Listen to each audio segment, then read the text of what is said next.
Whoa, the intro is right. Welcome back to the SuperScope podcast, your weekly wrap up in gaming news and reviews. We're back for episode 17 on Sunday, January 9th, 2022. We are your hosts, Retro Game Dude, and of course, Daisuke Aurora of Phoenix Aurora Gaming. How are you doing this week? How's it going out there? Good, staying busy. We only have one more episode until our podcast can gamble. Nice. Get some scratch offs. Nice. Hope everyone out there watching is doing well this week.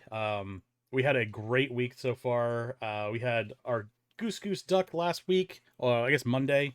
Oops, that's a little early. We had that last Monday. We had a blast with that. I think we're having like a really good time with that as far as the community and everything like that. Had a good Jackbox game night last night. That was fun, as it always is. So gotta love it. Just a heads up for the Twitch community. In February we'll definitely be changing the schedule around a little bit, and trying to update a couple things. Nothing major, just gonna polish up the stream a little bit for our year anniversary. So please look forward to it, as they say in the industry. Yeah, the new changes will only cost you guys $29.99. Yeah. If you pre-order it, we'll give you a pin. Yes, we will sell the changes in NFT form. You can get on the ground level of this $10,000 per whatever the fucking NFT actually is. We're gonna NFT the individual parts of the screen. Like my Grapes of Wrath vineyard over here is 20 grand because it's got the grapes. Grapes of Wrath. Oh man. So are those are the new ones? Oh, you have both. Oh, both, yeah. The ones to my left, I believe, that you can see on the Yes. the left ones are the original. They're like It's actually funny. The original models for them were basically like the mother crystal from Heidelin. I was gonna say, it looks like a crystal with a strength down. Yeah. And then now on the right, they've made them a lot rounder and stuff. So juicy and plump. No, I guess like people, I don't know if you've seen the memes, but people basically just took that and put it behind Heidelin, and they were like, "Hear, feel, think," and it's like the grapes. Like amazing, I love it. It's insane. Whew. That's cool. I love it. So tomorrow we will be back with Goose Duck again. So you can join thicker, the chat says. You can join me. Daisuke, I'm guessing you'll probably be there. Yeah. And of course, Mandy Moosh, she will be joining us as well. She has started streaming too, so make sure you go check her out. I'll throw a thing in the group chat. So nice tassels, love it. Oh man. And of course, make sure you go follow Phoenix Aurora Gaming whenever he decides he's going to stream. Listen, I'll make sure the internet knows. I'd like to point out that the SO command for Phoenix Aurora Gaming is different. It stands for significant other. Don't get that twisted. Nice. So real quick, just a quick addendum. Last week we were going over all the subscriber service games that went live and went free. I guess Xbox, the day after we did our podcast, they added Mass Effect Legendary Edition to Game Pass. So go check that out. That's a shit ton of gaming right there for if you're already paying for it for nothing. So that's a pretty hot ass game. Probably still one of my favorites of all time. So yeah, that's. They must have seen our podcast. What's that? And like they must have seen our podcast and been like, "Oh shit." Yeah, like we gotta do something. That Retro Game Dude is at it again, shitting up Microsoft. Oh man.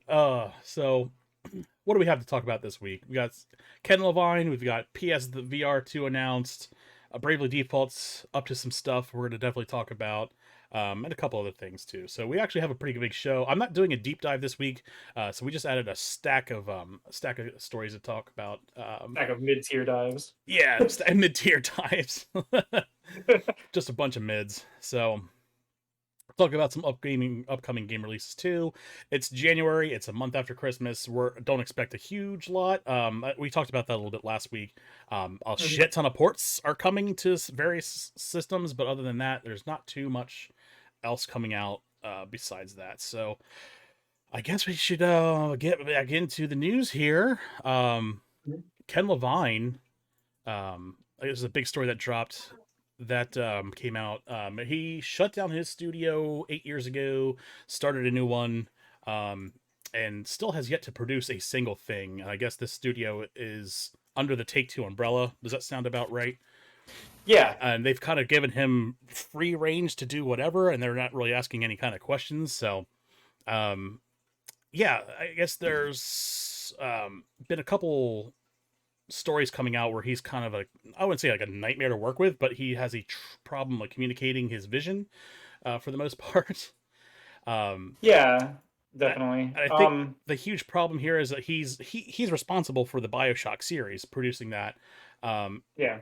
and at the time, he's working with a pretty big studio, and now he's a visionary. I mean, I won't say. I mean, like what they say about BioShock, that like it's proof that video games can be art, because that game is beautiful.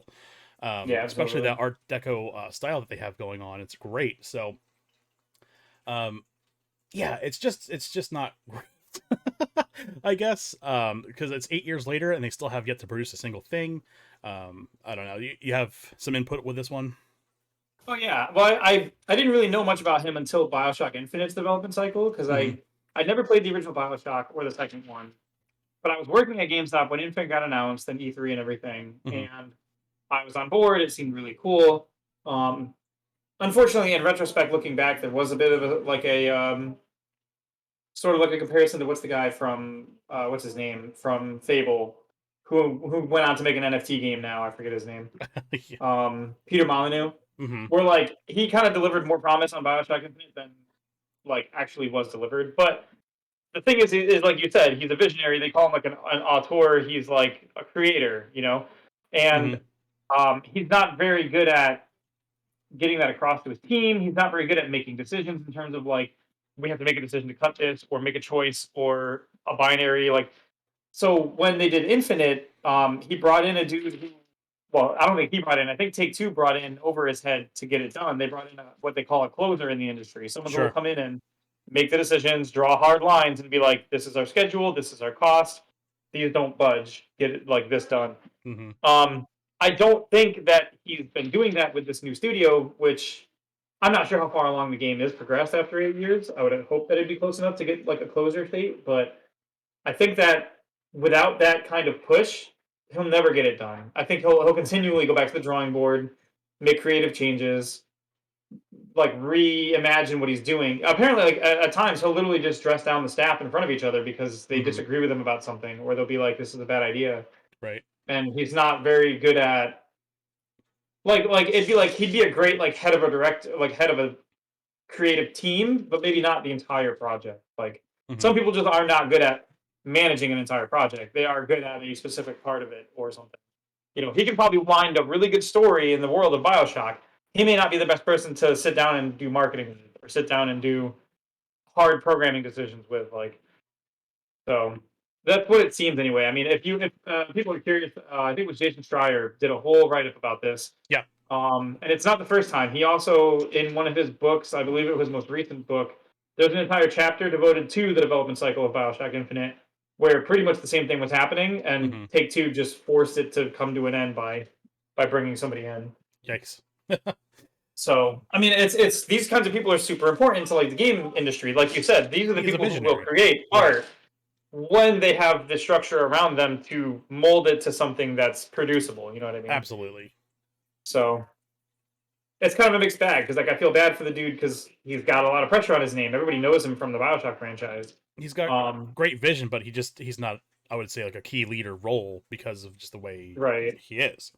Um, right. It's like one of those people where it's like they're a great artist, but if you gave them all the paint and all the drawings they could in the world, like all the supplies, they mhm. would just go ham and do whatever they wanted forever, and they'd never actually produce something that was usable or viable. They would create wildly, which is awesome. And in certain worlds, I'd love that. But Mhm. unfortunately, the way the game industry is, and the way like our economy is and everything, like if he can't put up a result based like thing, Take Two is just going to dump him eventually. You know what I mean? Sure. And I And mean, the only reason they probably haven't is because they know the capacity for Bioshock to pull numbers, or his name at least. sure.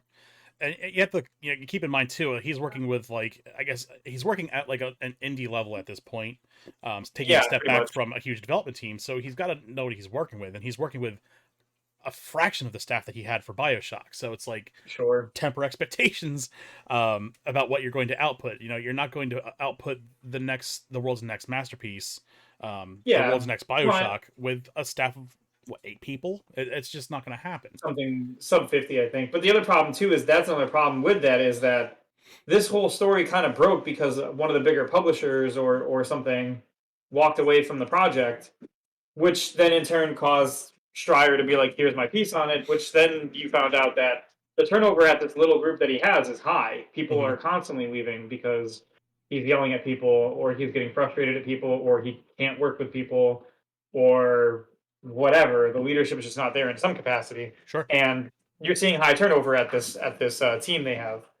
So that's kind of like that. Plus, that was kind of already like sort of alerting people to like what is happening here with this game. It's been 8 years and nothing's happened, and a bunch of people keep leaving, and then they Mhm. keep rehiring.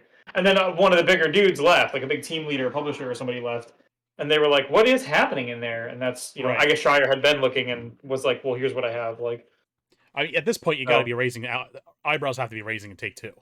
yeah, absolutely, Not having produced a game, this game or whatever, this Untitled game that's been in development for 8 years. I mean, yeah, BioShock was on like a 5-year development cycle. That's still a lot for BioShock. Now that is a pretty intricate game as far as the yeah, for actual sure, design and level creation, but still, right, obviously BioShock made its money back, but yeah, this is definitely a risk at this point. So I don't know. We'll keep an eye on this one definitely. for sure. Yeah, but I think you'll hopefully we see. see a game or some kind of announcement. It's still Untitled after 8 years. There's no game. There's no title Yeah, for it. That's the worrying thing.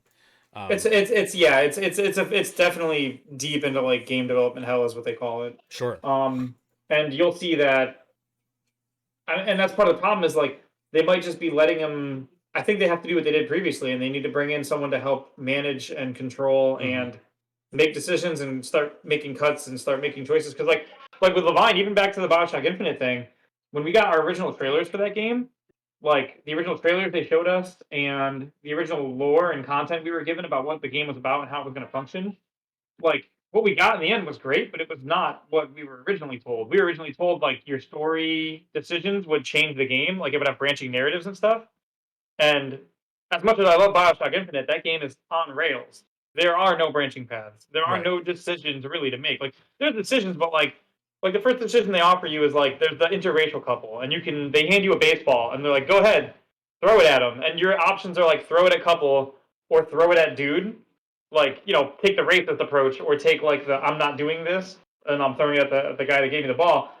No matter which one you pick, when you wind back, another dude grabs your arm, like the guard, and he's like, wait a minute, this guy's like wanted or something.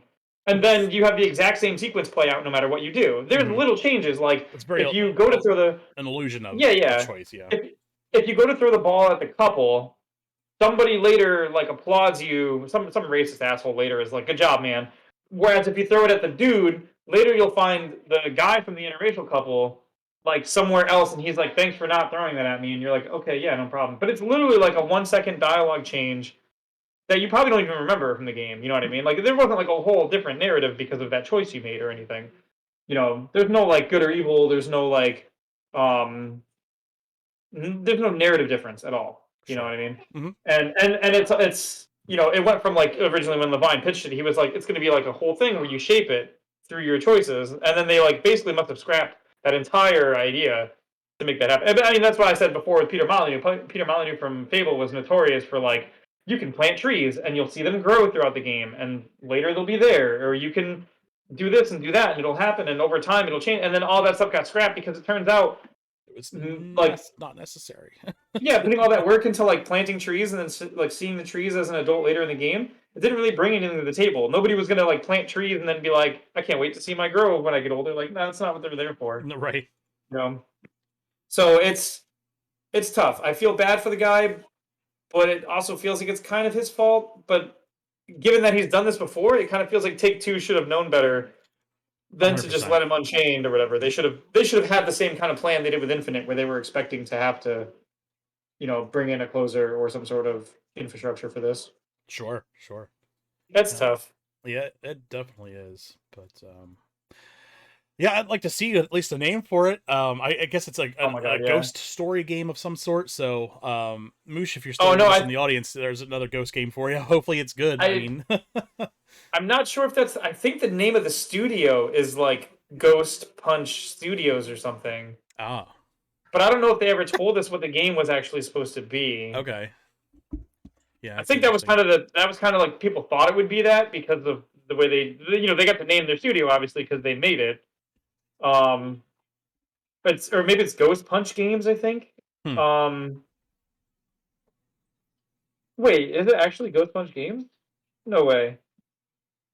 I might be conflating that with a different. I think I applied for Ghost Punch Games at one point when I was doing but just out of college, applying for jobs before I decided to go back. Gotcha. Um, so I think I might have that conflated with a different one. That's fair. All right, let's move on Um, to yeah, our next yeah. story here then. Um, PlayStation VR 2 was announced at CES. PlayStation blog then dropped the specs on this. It seems pretty cool for what it is. It's certainly an improvement from the original. They're kind of boasting, 4K HDR, 110-degree field of view. So this is certainly an improvement, especially at the hertz. I mean, this is going to be at 90 to 120 hertz refresh rate. So it's a pretty big frame rate differential from the previous one. Um, it's going to be an OLED screens. Each panel per eye is going to be 2000 by 2040 pixels. So that's really impressive for the sheer scale of it. Um, yeah, it's the nice thing is too is that I don't know if you remember like the original PSVR or any other of those headsets, in their first inception. There's just like a mess of fucking wires coming off of those things. So they've gotten this thing cooked down to like one USB cord, which is pretty dope. I think a lot of people were really hoping for it to be wireless. I think we're still a little far away from a substantial VR set being wireless, but it's still pretty cool nonetheless. They also Yeah. really, I guess they also announced the Sense controller too that pairs with the VR headset, and they announced a couple of games for it too. Horizon's getting a spin-off game. There was another one announced. I can't remember it off the top of my head at this point, but um, I guess it'll be pretty cool. I mean, the problem is that as from my point of view, is that VR is still niche. It's still very costly at an entry level to get into these things. I mean, you're looking at like $400 or $500 For easily. sure. And this one, I mean, with all the stuff that they're stuffing into this stuff with like the eye tracking, the headset feedback, the 3D audio, um, I just think that this is probably going to be a pretty expensive piece to get into. So you really have Yeah. that financial wall there to overcome to get into this. On top of the cost of the PlayStation 5, which I could see this set being just as expensive and hard to get. So Yeah. Plus supply issues too. Again. yeah, I mean, we're still looking at data supply, chip supply issues and everything like that. Yeah, so Horizon Call of the Mountain, um, that is the spin-off game that's going to be coming to the VR headset, and that's another thing too is like you don't see a lot of like main series games come to this, um, because then you're cutting out a huge audience, you Hmm. know. But Yeah, for sure. I mean, it'll be cool to see as far as execution. You have any thoughts on this? I did not really do much with the original VR. Yeah. Um, I think at one point Preacher made me wear it to play a game because he liked watching me play scary games in VR, and that was probably my only real experience with it. Um, I like you said, I think it's a cool thing. It's very niche still, Mhm. and most developers treat it like a gimmick. So I think you've seen like not a lot of developers really because I mean, are you really going to bankroll an entire team to sit there and make like a AAA studio quality game for that? That's For just for that. You know what I yeah, mean? 10,000 player audience. Yeah, for how small of an audience. Like the most thing that's going to happen is you're going to get things like the Resident Evil 7 or 8 ports where it's going to be like a game that was already built a certain way can use it pretty Mhm. well. You know, And that's why we which see like a large swath of these games are like mobile game level development. Like there's just really not much to yeah, them. or they're Um, like ports. Yeah, yeah, exactly. it's your two best ways to actually make it worth doing or whatever. hmm Yeah, I mean, they seem. I don't think that they have like that exterior processing unit like they have with the PS4. I think were able to get rid of that. If Mm. you know more than I do about the trials and tribulations of that PSVR headset. Um, Oh yeah, Selling, I guess you had to have the headset, you had to have that like box you had to plug into it between the PS4 and the PS3 and the yep. headset, and Oh a yeah, lot of people were confused. It was kind of like a marketing nightmare, not too different from the Wii U. Yeah, it People was like the just same problem in reverse. Yeah. right. It just people just didn't understand, and people would buy like one part of it, didn't know they needed the other part of it, didn't Hmm. know that they needed the console for it, stuff like that. Dude, there was that was on a fun little aside there. When the PSVR came out, it was the weirdest shit for a long time because I was still working at GameStop at the time, Uh-huh. and like at that point, the PlayStation 3 had been long since out and was becoming obsolete. I mean, obviously the 4 had been out for a little while, and that's all anyone was using. The 3 wasn't getting new games anymore because they were only coming out on the 4. Hmm. And then all of a sudden they're like, yeah, PlayStation VR. It's this headset. You have to have this box. You need like a separate cable. There's multiple cables that like, and even the box is weird. Like it opens up and then you like plug it and it slides closed and weird. Like, Mm. but whatever. But like the wildest thing about it was that it uses the Move controllers Right. with the ball on top. Hmm. So like GameStop, like at my store, for example, we had like 80 of those Move controllers because nobody wanted them. Hmm. You know what I mean? So we had a crazy overstock of them. We were giving people like $1 per controller, and we were maybe selling them for $5 Oh, used, man. and they weren't selling because And nobody needed them for those were anything. reminiscent from the PS3, Yeah, they were which is PS3 tech, which is a old weird PS3 tech. weird take to repackage those almost off the shelf parts Right. to repackage those as like a VR controller. I mean, it's a And great then, idea to make sense, but at the same time, again, you have to be consistent with the marketing. well, so it was the weirdest thing because like that happened, and then in the first week that the VR was out, a bunch of people started coming through and buying a couple controllers each, and then some people started to buy a bunch of controllers, and we're like, okay. And then all of a sudden, GameStop changed the price on them used from like $5 to like $30, and then they kept going up because people were buying them like hotcakes, and then the trade-in value skyrocketed because we needed them, and it was the wildest thing to watch this like. It'd be like Wii Almost remotes obsolete suddenly being controller, worth right? $50. You're like, what do you mean? How? And they're like, yeah, they're using it for new tech. And you're like, why? And they're like, well, I don't know. They just are. And then all of a sudden, like the used like PS3 Move controller economy like blew up. It was the wildest thing to watch. Yeah. Oh, I should have.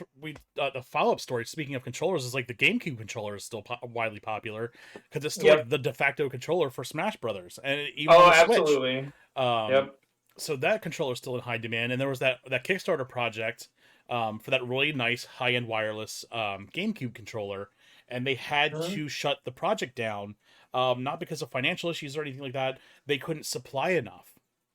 They could, Wow. yeah. So they Wow. had to shut the whole fucking project down, refund all the money, and they're like, "We're sorry, we can't meet this demand because of the chip shortages and shit." Um, Yeah, absolutely. so yeah, people were hugely disappointed by that. But I mean, it was good that they were like, they refunded all the money. It wasn't like a fucking rug pull. It wasn't an It NFT. wasn't a rug pull like I showed you the one today. The guy's like, you know what? All this money is going into my bank account. Later, Right. nerds. And he just deletes his Twitter. Right. Oh man. Oh, no. Oh, Yeah, good boy. stuff.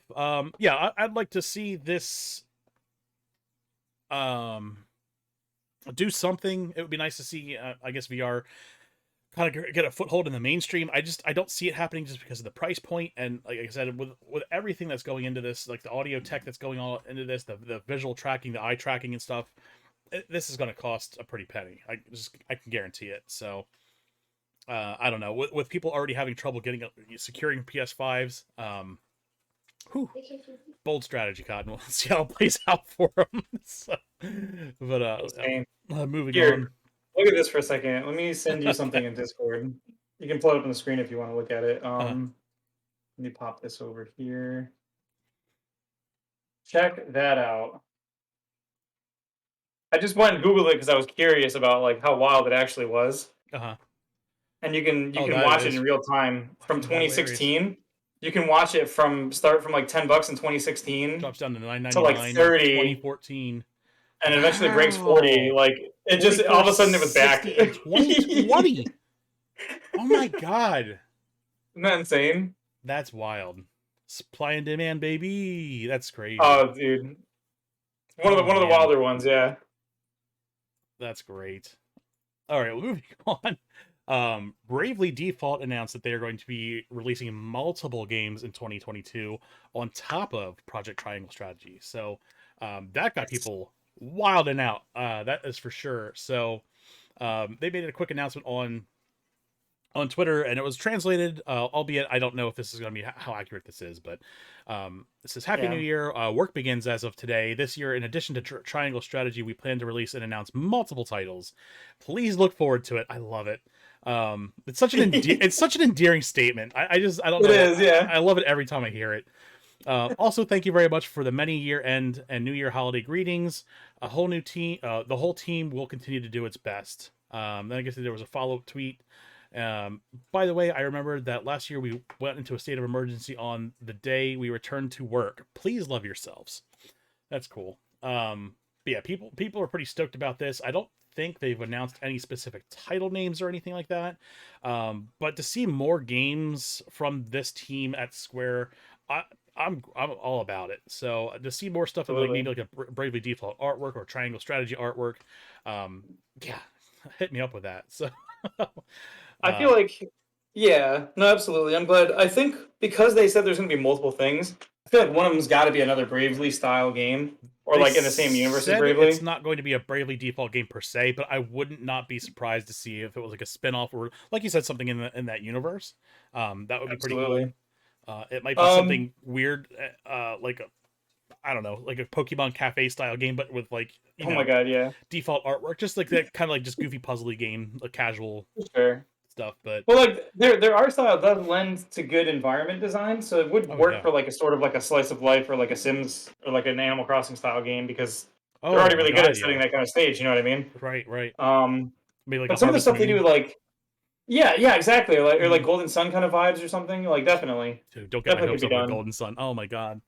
I'm gonna have to take a break if you mention Golden Sun again. Oh. Yeah. But like I feel like you'll definitely see another turn-based strategy out of them. I feel like I don't know how much you've played of the Bravely games, but it kind of feels like they took the old turn-based Final Fantasy system and just made it work better with the whole because like in a lot of the old games, like defending was kind of just like a waste of a turn because you couldn't really control who got hit, and then if you defended and that person didn't get hit, it was like, well, they could have attacked and been safe or like whatever. And the way that in Bravely Default, when you defend, you get an extra like turn later to spend is awesome. Like you don't feel like you wasted your turn. It literally solves the problem of like wasting your turn by giving you another turn point or whatever. And it also you get some really hilarious moments where like you'll go into like a fight and you'll just be like, everybody take 4 turns. Who cares? It'll kill it, and then it doesn't die, and then you have to sit there for 3 turns and watch your team get counterattacked to death because you burned all your turns. Pretty rough. It's amazing. I personally couldn't get into it, but you still can play it like a normal turn-based RPG if you want to. You absolutely can. And completely ignore that system. Yep. I kind of hit like a weird wall in the game, and I just really couldn't get any further than it. Like, the problem was like I played it, walked away from it for 2 years, and then I was like, I'm gonna start trying to beat this game, and I had no idea where I was, what I was doing. I was grossly under leveled because I was like, I'm just gonna skip all the battles. It lets you do it. Yeah, it does. Don't do it. It's not great when you start getting back into it because you could be 10 levels behind the rest of the enemies, and then you're just fucked, and you gotta sit there and grind it out. So, do not recommend. Yeah, absolutely. Cool. Well, moving on. Our old pals at Konami decided to piss everyone off in the gaming industry, according to Push Square. Konami is releasing NFTs of Castlevania 35th anniversary art. Yeah. Oh man, so this is kind of a shit show here. I can bring another graphic here. So you could see, I guess they have like, I don't know if it's like, I guess music, but on top of it, there's like animated scenes you can buy as NFTs. It's all up for auction if you want it. It seemed to piss literally everyone on the internet off, but holy shit. Yeah, it's garbage. So the funniest thing is that, these NFTs, it's like, oh, it's proof of ownership, this and that. Here's the best part. Let me just switch over to this graphic here real quick. Vampire Killer. So this is an animated scene. I just have a still from it. Look on the bottom. Oh, wild. Copyright 2022 Konami Digital Entertainment. Copyright.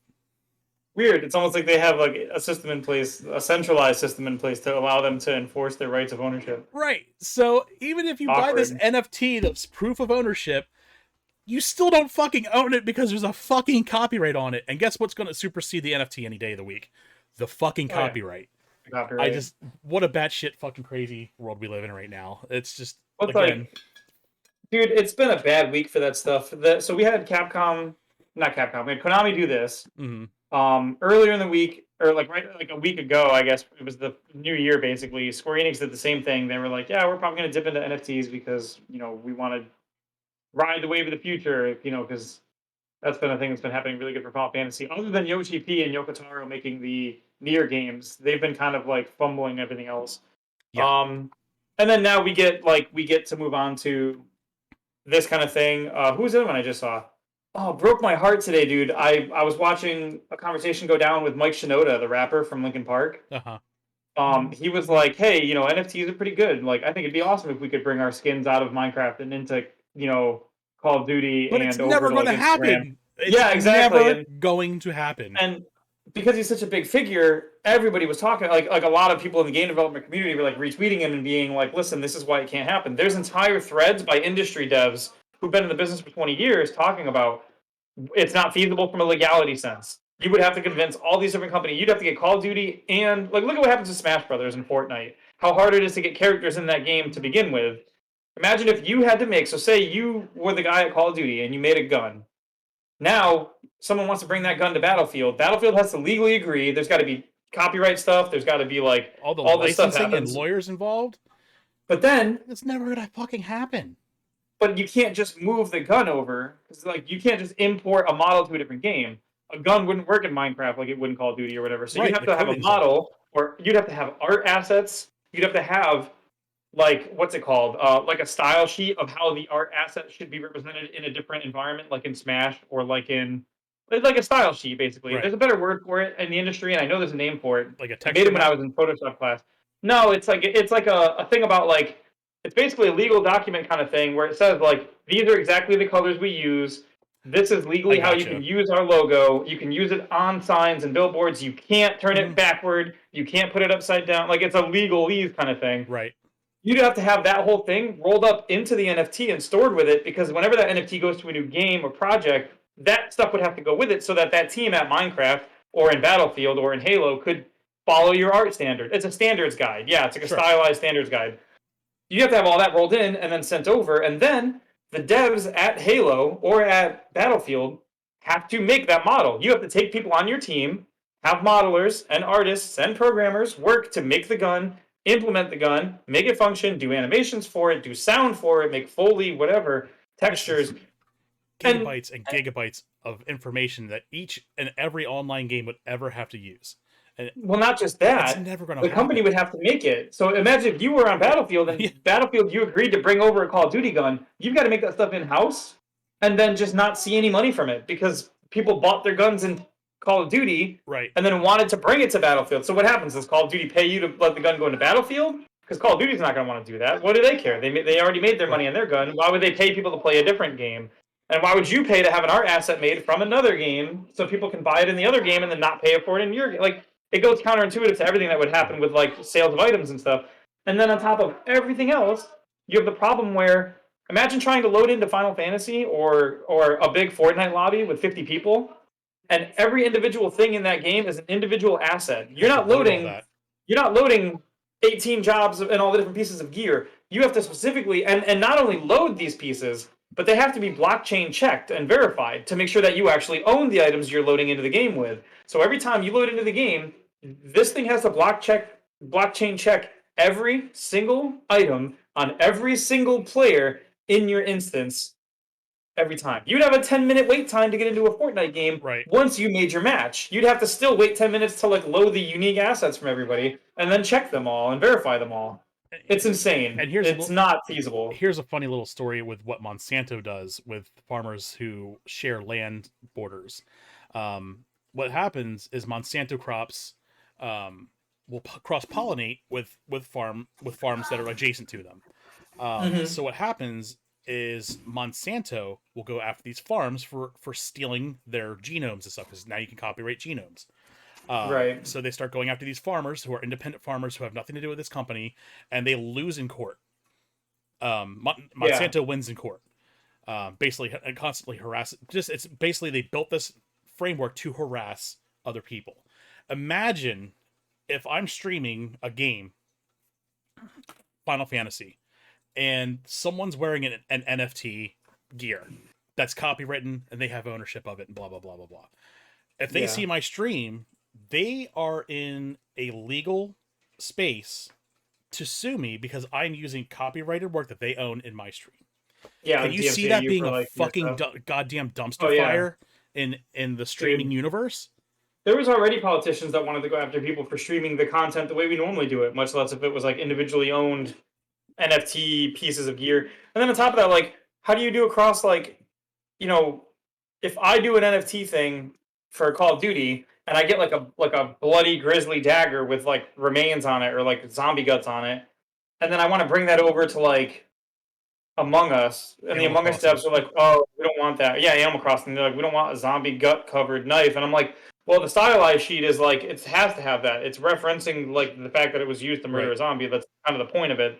Or like, I have like a skull thing, like a skull, whatever. It's like an actual skull, and they're like, "Well, we can't bring this to this game because the Chinese market wouldn't let us have the skull or something stupid." And they're like, how does this stuff work out in the end? Between companies losing all this money to make this stuff in their games to support other games instead of their own, like, so what would happen? Like everybody goes to Call of Duty and spends $10 a gun on the guns, and then brings them all into other games, and none of the other games make money on it. But now they all have to provide infrastructure and support, modeling, texturing, design, programming, all that to make that happen in their game, so that Call of Duty players can come play their game. Like what? None of it makes any sense. Right. And I Yeah, feel I terrible totally because agree. a lot of people, a lot of game industry devs would be like, "Lol, this is a bad idea," and they would do 20 replies as a thread about why it couldn't happen legally, mechanically, like along all these lines, why it would never be a thing. Hmm. And at the end, they'll be like, "Yeah, no law," and then like, but it was like, oh man, to watch someone like Mike Shinoda, who I have a lot of respect for, turn around and be At like, least one "Yeah, of us does. yeah, NFTs." Well, I grew up with them, and they had a big impact on my life growing up. You know That's what I fair. mean? That's fair. I listened to music a lot as a kid. Yeah. Um, and I always respected him because he always was like, he was in the industry with Linkin Park, but he still would like go out of his way to like go to small shows, go to house shows, pick out small names and like bring them up. When he started Fort Minor, he like it was basically two other dudes that weren't industry names. Nobody had ever heard of the other people in Fort Minor with him. Hmm. And he sort of let them use his name to make them a group that would get national attention. Sure. So all that stuff was awesome. And then, Chester passed away, he committed suicide, and the band hasn't really done anything since then. Sure. You know, and I feel bad because Mike Shinoda still did he did like indie art scenes, a lot of art stuff, a lot of music stuff, Hmm. and then apparently at some point along the way he dipped into the NFT line, and now he's like, yeah, I think it'd be great. And I don't know if it's he seems like he's not being one of those dudes who's like, yeah, it's going to be the wave of the future. You've got to get on board. It's amazing. He's kind of like asking questions, like genuinely being like, wouldn't it be cool if you could bring your stuff from game to game? He's Right. doing like, he's basically arguing with like look at all these cool things we could do with it. And then everyone's being like, but that's not how it would work. You're doing the pie in the sky arguments, and Right. we're talking the actual technicalities of it. So I'm Yeah, hoping and I that he'll think a come lot of around people are soon looking on at this it. on a surface level, and they're not really Right. considering the mechanics behind how this is all going to work, and it's never going to work. Like, we can't even get Right. Banjo and Kazooie on the fucking Nintendo Switch. It's just, Oh, if you dude. can't get that to happen, the NFT shit will never work, and that's just how it is. Dude, So I mean, think about it. How long did we talk about Smash Brothers? Every time like a rumored Smash character came out, it was like, Sora made it into Smash as the last character. Do you know how many hoops they probably had to jump through just to get him in there? And we're yeah, talking through one Square, through character Disney, getting put into one game. Like, right.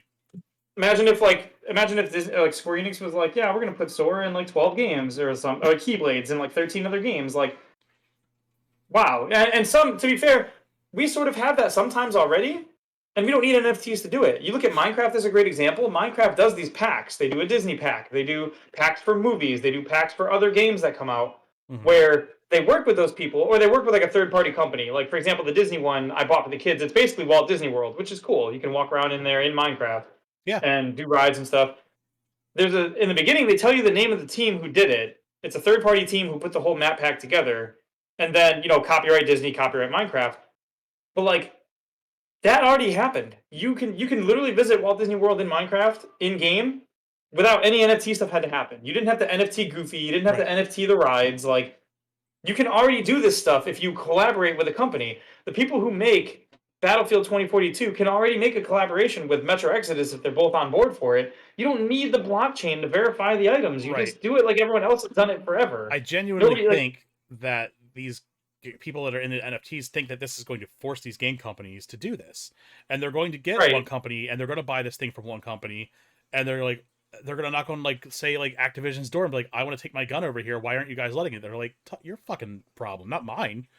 We're not going to make any money from this. Why are we devoting resources to it? Well, that's the kicker, right? Like, they're not going to make anything from it, right? One imagine might, but the next company that you take your assets to is they're not going to make a fucking dime on this. Well, exactly. Imagine if so okay. For example, Smash Brothers is a good example. In Smash Brothers, you had Sora, right? Where they just added him as the newest character. When you wanted to play as Sora, what did you have to do? You went to Nintendo and you paid Nintendo or the team from Smash. What is it? Sora Studios. You bought that from Nintendo. You bought Sora as a character, or you bought the passive characters or whatever. Sure. But Nintendo got the money. They made the model. They worked with Disney to make the assets and make the model and do the backgrounds and the noises and all the yada yada yada. And then they got paid from the people who bought the project directly from them. If you had to buy Sora from like if you went to the Kingdom Hearts 3 store and you could buy the Keyblade to bring to Smash, and then in Smash the Keyblade wasn't for sale. It was an item you brought from Kingdom Hearts 3.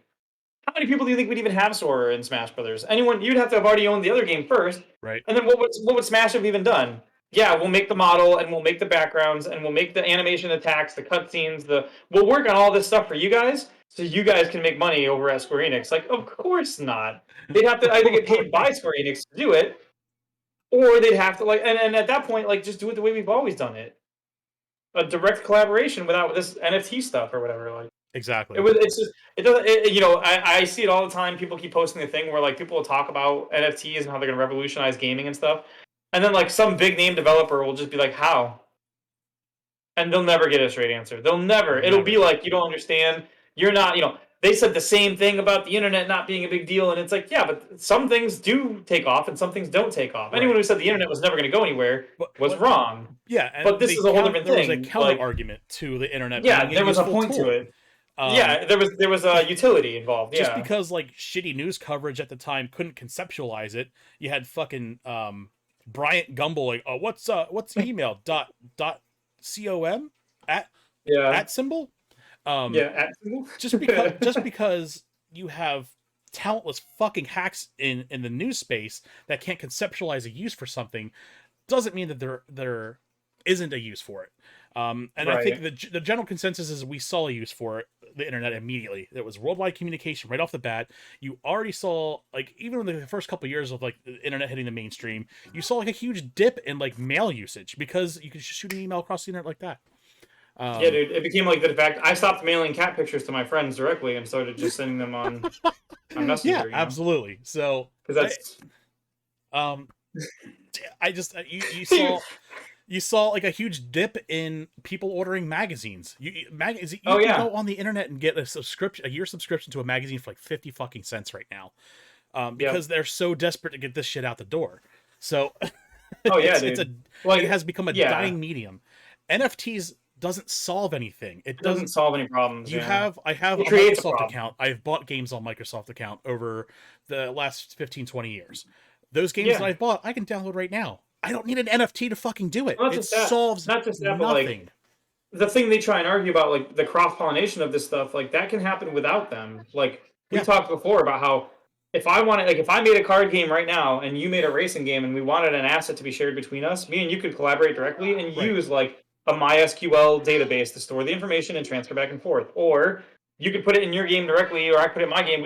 I could tell you how it should look and you could put it in your game and you could tell me what you want on the card and I could make the card.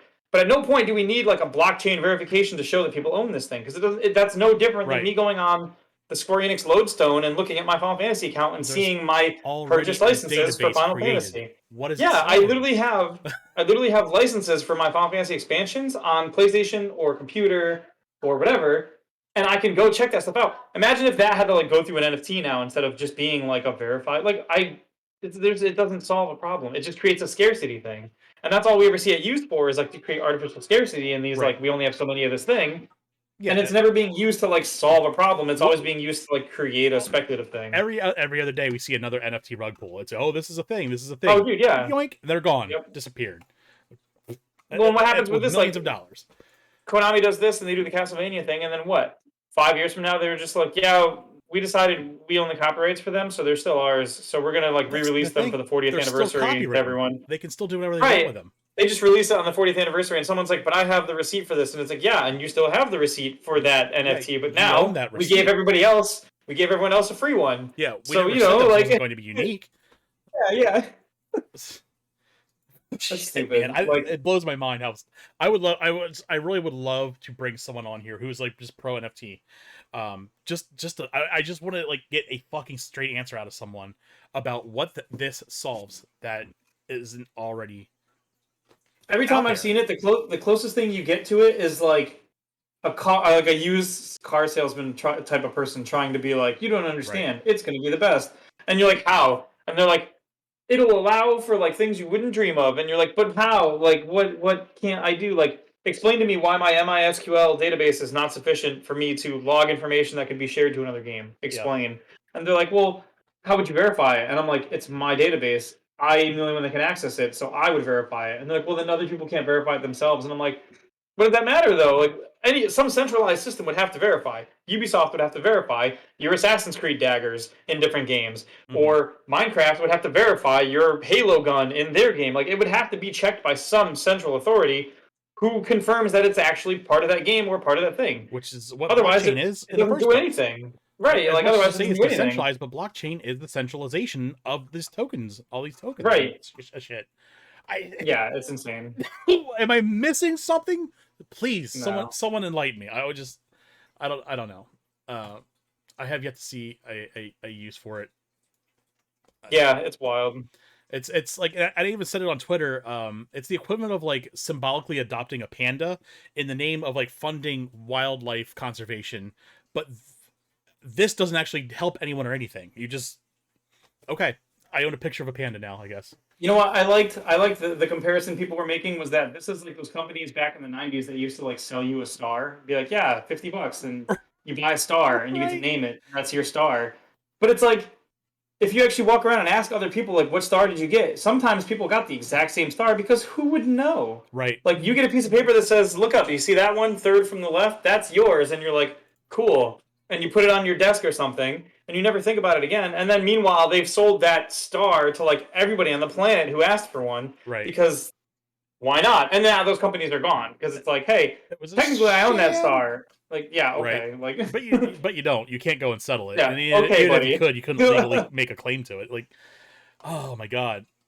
Yeah, everyone gets the same child's picture. I love it. Everyone gets the same child's picture. But it's the same concept, right? Like, how do you even know? My actually fun story about that, not fun story, but like relevant story. My sister-in-law went on a missions trip over to Africa. So she's done this before. She does mission trips sometimes for the church that she's part of. Mm-hmm. And you know, they go over and they try and help people. They preach, they spread the religion, but they also do try and get food in bellies and clothes on backs and stuff. So, you know, I'd say, as utilitarian speaking, it's a good thing overall. So, you know, so they go out there, and she said that like you'll go to like because she was in a place called Togo, and like she'll walk the stalls in the market area, and a lot of these places have like American clothes, Gap jeans, like shirts from TJ Maxx, or like not TJ Maxx, but like from the manufacturers, I guess. Right. And they have all this stuff like and they're selling it, right? And it turns out sometimes a lot of these groups that would send over these charitable donations and stuff, it would come over, and somewhere along the way, it would just like get dropped out of the back of a truck, or it would get dropped off at the wrong place, quote unquote, or somebody would just take it off the truck, and then start selling it. And like there was no real good system to make sure that the stuff got handed to people who needed it, so it ended up on the sort of market Wall Street thing where people would just grab bags of clothes off the backs of the trucks and then just resell them. Sure. So now you're donating stuff at like Goodwill, and it's like Goodwill's not doing anything wrong. They are trying to genuinely bring that stuff over there and hand it to people. Mm-hmm. And then along the way, somebody takes it and it gets lost. But it's like, even when you think that it might be a good system, like the NFT system, you may think NFTs are a good thing that are going to do something good, but they're not. They're doing harm. At best, if they're doing no harm and providing no good. And that's the absolute Right. that's the rare chance that they're making an NFT that's not environmentally harmful, it's not contributing to the GPU shortage, and it's not doing any sort of manipulative or speculative artificial scarcity, which they pretty much all are at this point. So, Yeah. and the offside to maybe a break even, which at that point, why bother with it if it doesn't do anything good? Yeah, all that energy. You're getting a whole bunch of possible negatives. You're getting people having their life savings rug pulled out from under them. You're seeing it's the same thing we saw with cryptocurrencies. Remember, there was like Squid Game coin popped up and like lasted for like a week, and a bunch of people dumped like their mortgage payments and their life savings into it, thinking they'd be the next millionaire. And guess And what? then it went away overnight, and the dudes made millions and left. And it was like, oh man, like Yeah. I don't know. Maybe people are too young to remember Bernie Madoff, I guess, but like Or this is Beanie the thing that's Babies. been happening for forever. Yeah, or Beanie Babies. Like, oh boy. Oh god. Like I just and like we see like I said, like we see this rug pull every other day, and people still want to double down on it. Literally. Like it's some like innovative thing. It's not. It's really not. I can't. Oh, What? my With NFTs? my absolute favorite is watching people say that the blockchain is secure because it has that whole backstep verification where like because it's all on the chain, you can always check where and then like but then people will have their NFTs literally like stolen. They'll get hacked into or something, Right. and because that person was able to log in as them and then perform a legitimate transaction, whether or not the blockchain shows all the transactions up to that point doesn't matter because that person made a transaction, logged in as you, Mhm. and got rid of your stuff. And then it's like, so what good did this do you? And what do? They turn around and they call the FBI. They call the Federal Trade Commission or something, and they're like, Yep. "Help, please! I was robbed." And it was like, but you wanted to not be on a centralized, like currency system or on a centralized plan, and now that your perfectly secure blockchain did not protect you because you did something dumb. All of a sudden, like a higher authority has to get involved. Like, Right. give me a break. Your ideology doesn't even you don't believe what you say you believe when you push these NFTs on people. Exactly. Like at the first sign of pressure from an outside market, you just run away or you cry for like an authority or whatever. Like Yeah, you're not wrong. I obviously don't. I don't believe in like not a completely deregulated system. I think regulation is important, but even the people who think we should have no regulation demand regulation step in when they need it. Like Yep. it's like what is it like the lead paint thing? Like oh, who cares if there's lead in our paint? Like let us do what we want. But then your kid eats the lead paint, and then he gets like a brain problem, and they're like, this isn't like you shouldn't have let me do this. And it's like, okay, like Right. you see it all the time. Actually, you know Who's what? going to I see answer a lot. for this? I see a lot down here in Florida because people like you'll see people get on like a ride and then like the ride will have a sign that says like don't don't wave your hands out the sides of the ride. And they're like, man, why do you even need a sign like this? And it's like because at one point they were told like they would audibly tell people don't do this, and then somebody did it, and then they were like, I demand that like someone be accountable for like me getting hurt on your ride by doing the thing I shouldn't have done. Right. And it's like okay, legally, technically, like we'll put up a sign next time, and then next time there's a sign there, and like, why is the sign here? It's like the hot coffee thing at McDonald's. Mhm. That obviously was a whole different thing because that lady That was wasn't like, trying legit. to really. Yeah, she legitimately got hurt, and she wasn't trying to like go like gun down McDonald's for it. But the lawyers were like, we totally could, and they kind of pushed her on it. But like, it's the same concept. Like, I don't know. It's just wild to watch people do like why do we need don't drink bleach on the bleach? Okay, well, Because let's there take it was off. someone dumb enough to do it Yeah. because even though they were fucking told not to. Yeah, exactly. Like nobody should be drinking bleach. It's like, well, it doesn't say not to drink it, and then they drink it, and then they're like, how could someone let me Right. do this? And it's like, okay, yep, never fails, dude. Yeah, gotta I love don't it. get it. All right. Well, Yeah. let's move on to happier things, I guess.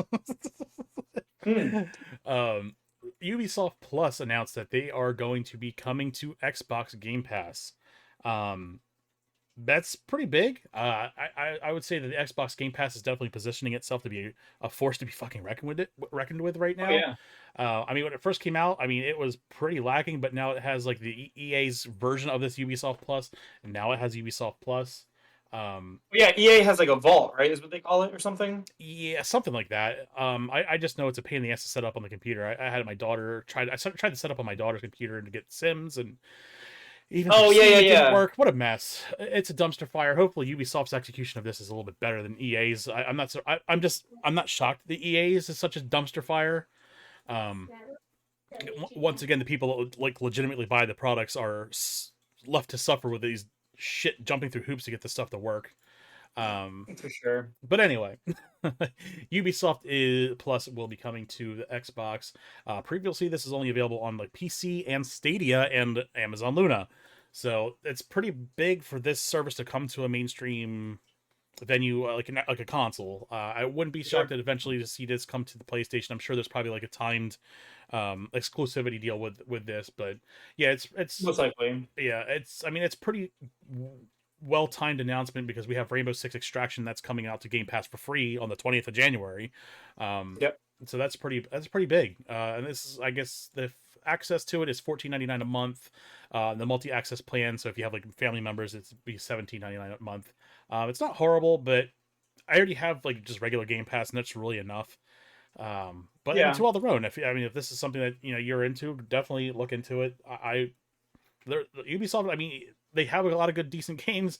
Some of them get repetitive, like Assassin's Creed, but yeah, I mean, there's definitely some good ones out there. You still have like Riders Republic. You still have the Scott Pilgrim game, which is I love that game. Oh yeah. I own it physically though because I learned my lesson the first time. Make sure you get that physical, absolutely.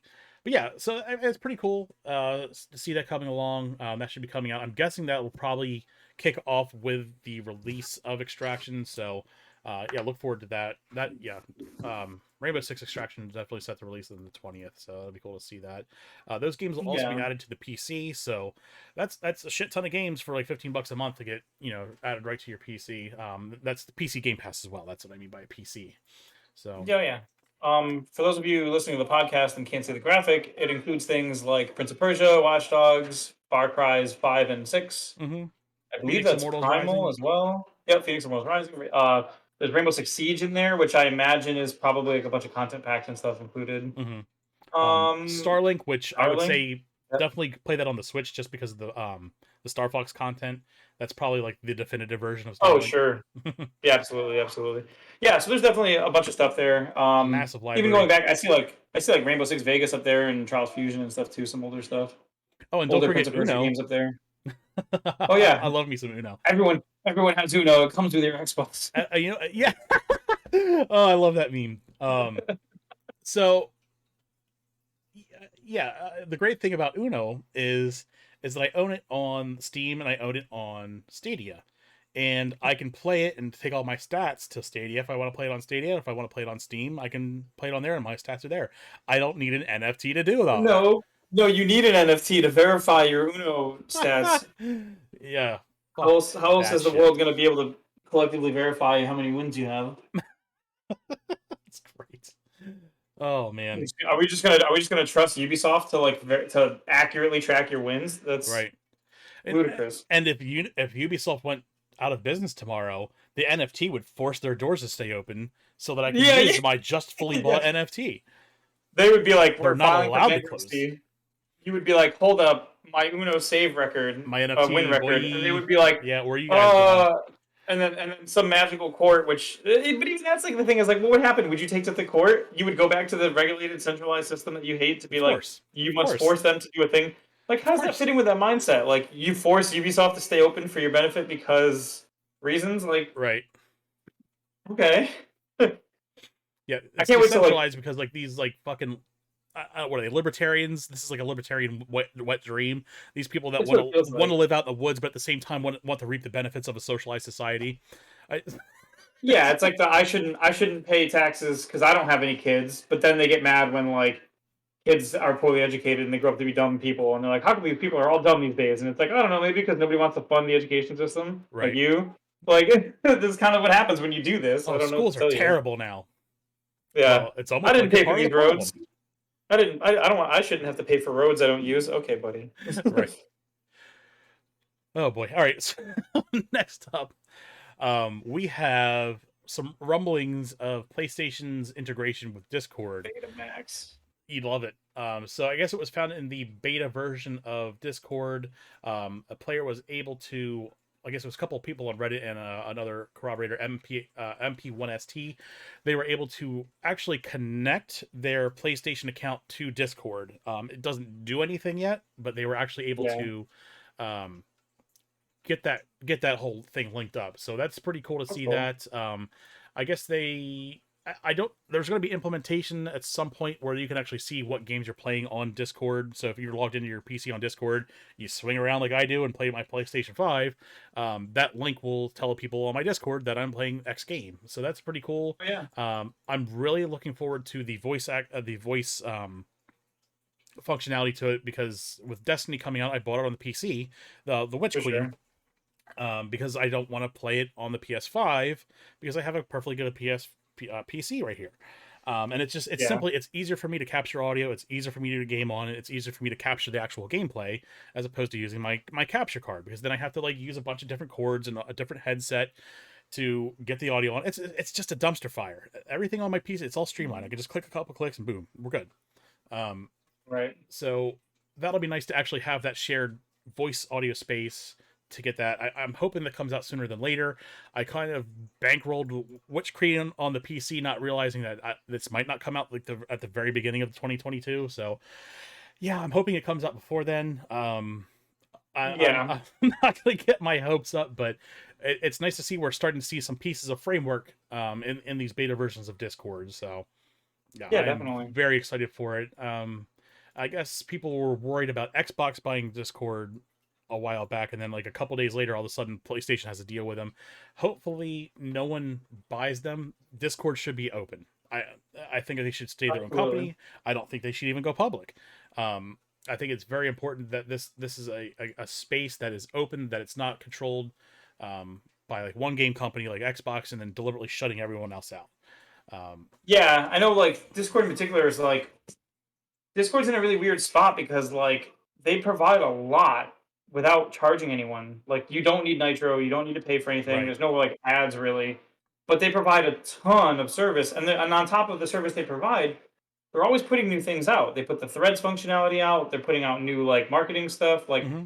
it feels like every couple months Discord has like a decently sized update with a lot of back end stuff that maybe most people on Discord don't really notice, but like we notice. Right. As someone who Um, actually runs a functioning server, yeah, I notice a lot of this stuff. right. It's very cool. And they don't ever, they're never like we have to start charging or like we need to take money. They don't even do like what Wikipedia does and be like, hey, we could sure use the funding. They just roll. Right. Like And it's they crazy. don't inject banner ads like under chat windows or anything like Right. that. None of that.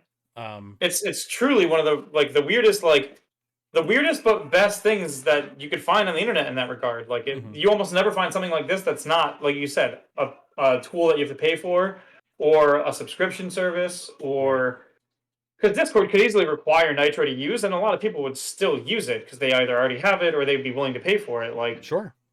it's wild that they get away with not get away with like in that context, but like it's cool that they're able to run their business like this, that they can just keep it free to everybody and still maintain it.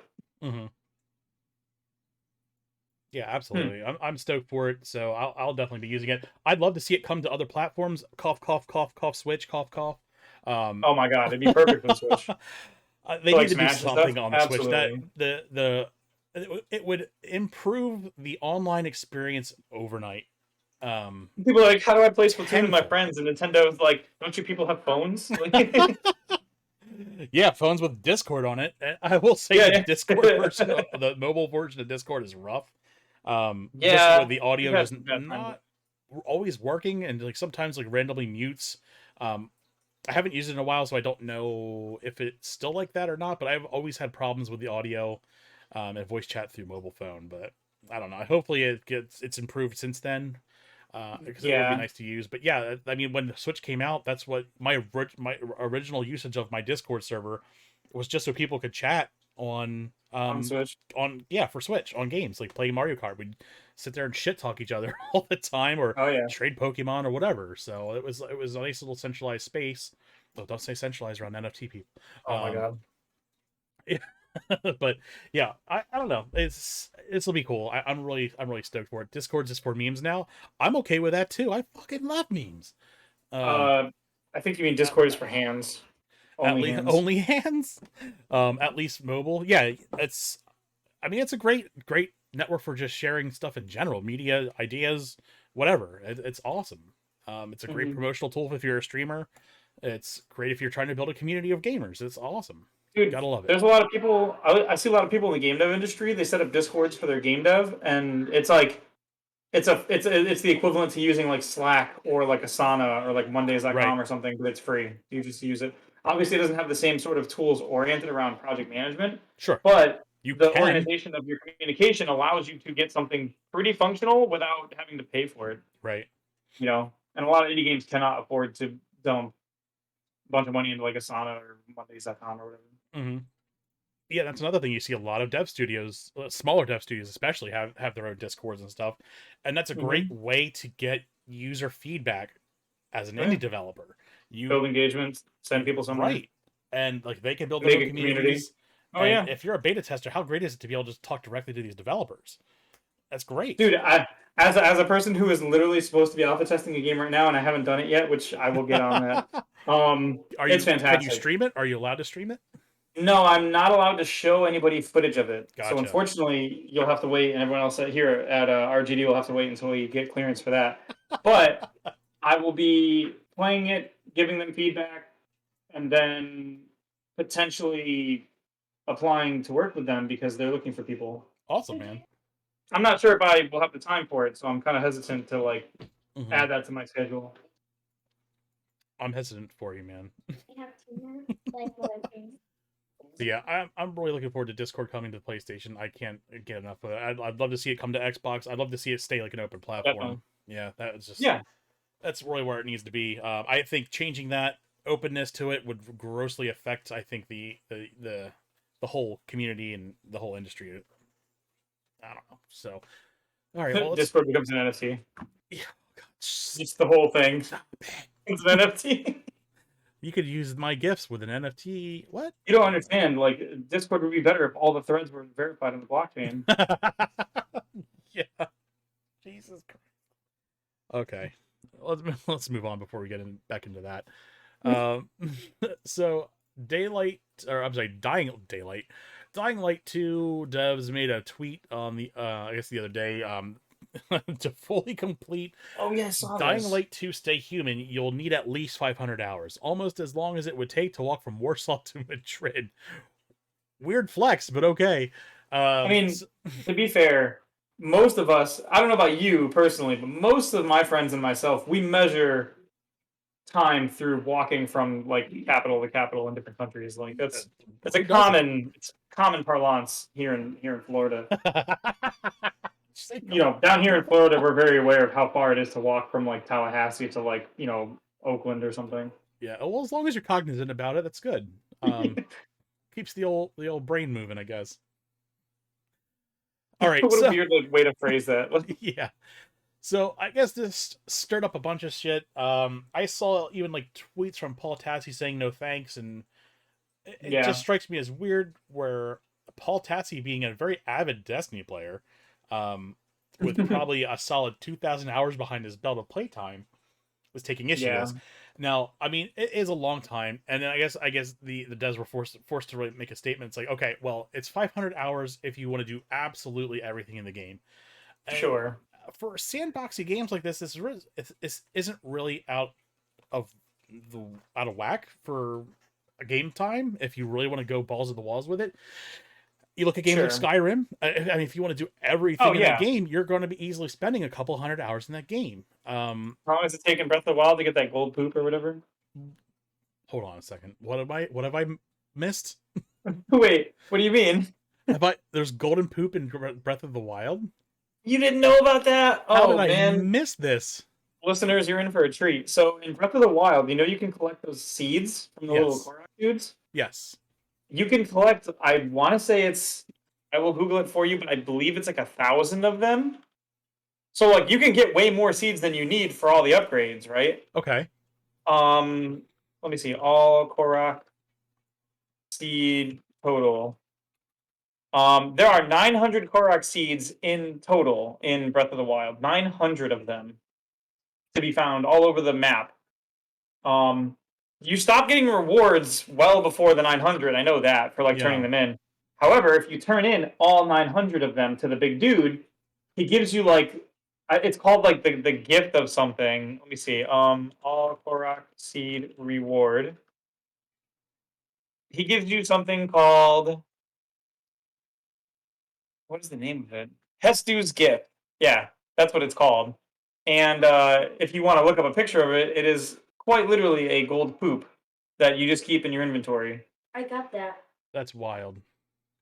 Really weird. It's Stu's gift. Yeah, it's just a straight up gold poop. A gift of friendship given to you by Hestu. It smells pretty bad, and it's just a gold poop. It has no function. It's an NFT. It doesn't do anything. That's an NFT. Oh my god! It's verified by the gift. poop chain. A gift of friendship given to you by Hestu. It smells pretty bad. Golden poop. It's verified on the poop chain though. Verified on the poop chain. Oh god damn it! All 900 individual Koroks that you had to go along the way to get it, they all verified each step. So you can. It's backed by the Korok poop chain. That's crazy. My friend made it like a personal goal to go out and get all the Korok seeds. I don't think she even knows that's a thing. I'll have to message her tonight. Oh yeah, but yeah, so that's she knows about so it. like That's you want to talk about hilarious. having to spend a long time in a game to absolutely complete it. Like I don't want your 100% Breath of the Wild speedrun doesn't count unless you have gold poop in your inventory. Right. But no, like it's funny too mentioning like we just what was it? We just had Halo Infinite campaign was considered like an open world game, and that campaign in its entirety to complete 100% was like what they say it was 20 hours. Not much. Yeah. Not so even. it's kind of weird to watch that big fluctuation of like it's a weird place. Where's the happy soft spot for like game completions? Maybe I'll do that as my next poll. Like where's that sweet spot of how long it should take to play a game? I personally would think that coming from a space where you would want the most for your money, I get some of these games, crap seeds. I get that some of these games are becoming like full-time jobs, and it's becoming a problem. I definitely will agree to that, but I don't think maxing out everything you can possibly do in a game in 500 hours is not unreasonable because it's optional. No, definitely not. If it was like the main story is like 100+ hours, I would be like questionable about that. And then if that story was like really bad, really like padded, right, I would be like, okay, I see what you guys did here. But I mean, as long as it's like substantial gameplay and it's good, I don't see a problem here. Again, it's optional. Right. There are a lot of other games out there where you have to dump a lot more amount of time in it to get something substantial out of it. Destiny comes to mind. Apex comes to mind. Especially with Apex adding in now, I think a feature where it's like if you're a new gamer, you can't jump right into the competitive portion of the game. You have to go through X amount of like tutorials before you can even play that, and it's like hours long.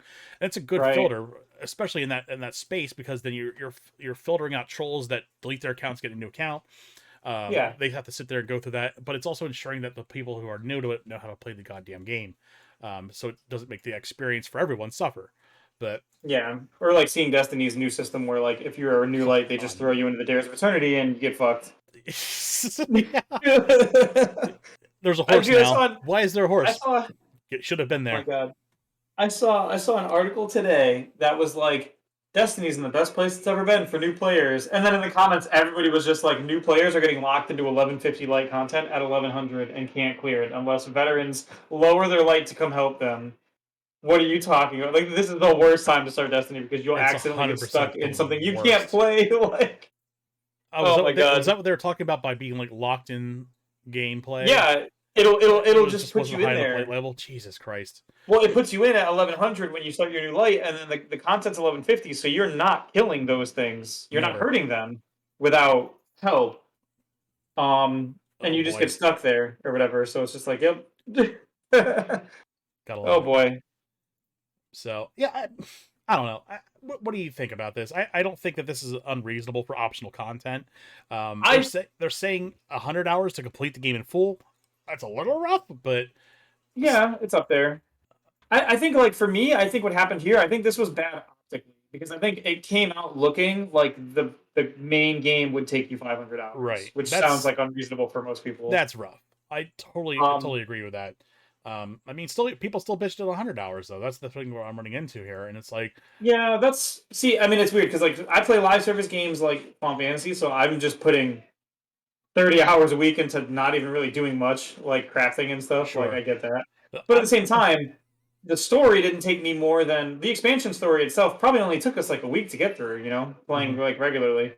And even most Final Fantasy games, like I think Final Fantasy is like 15 was the last numbered game I played, the main one, and it was probably what 60 hours, maybe. I don't know if you actually beat that one. I No. remember you weren't a fan, right? Yeah. No, I got about 10 hours into it. I'm like, this isn't for me.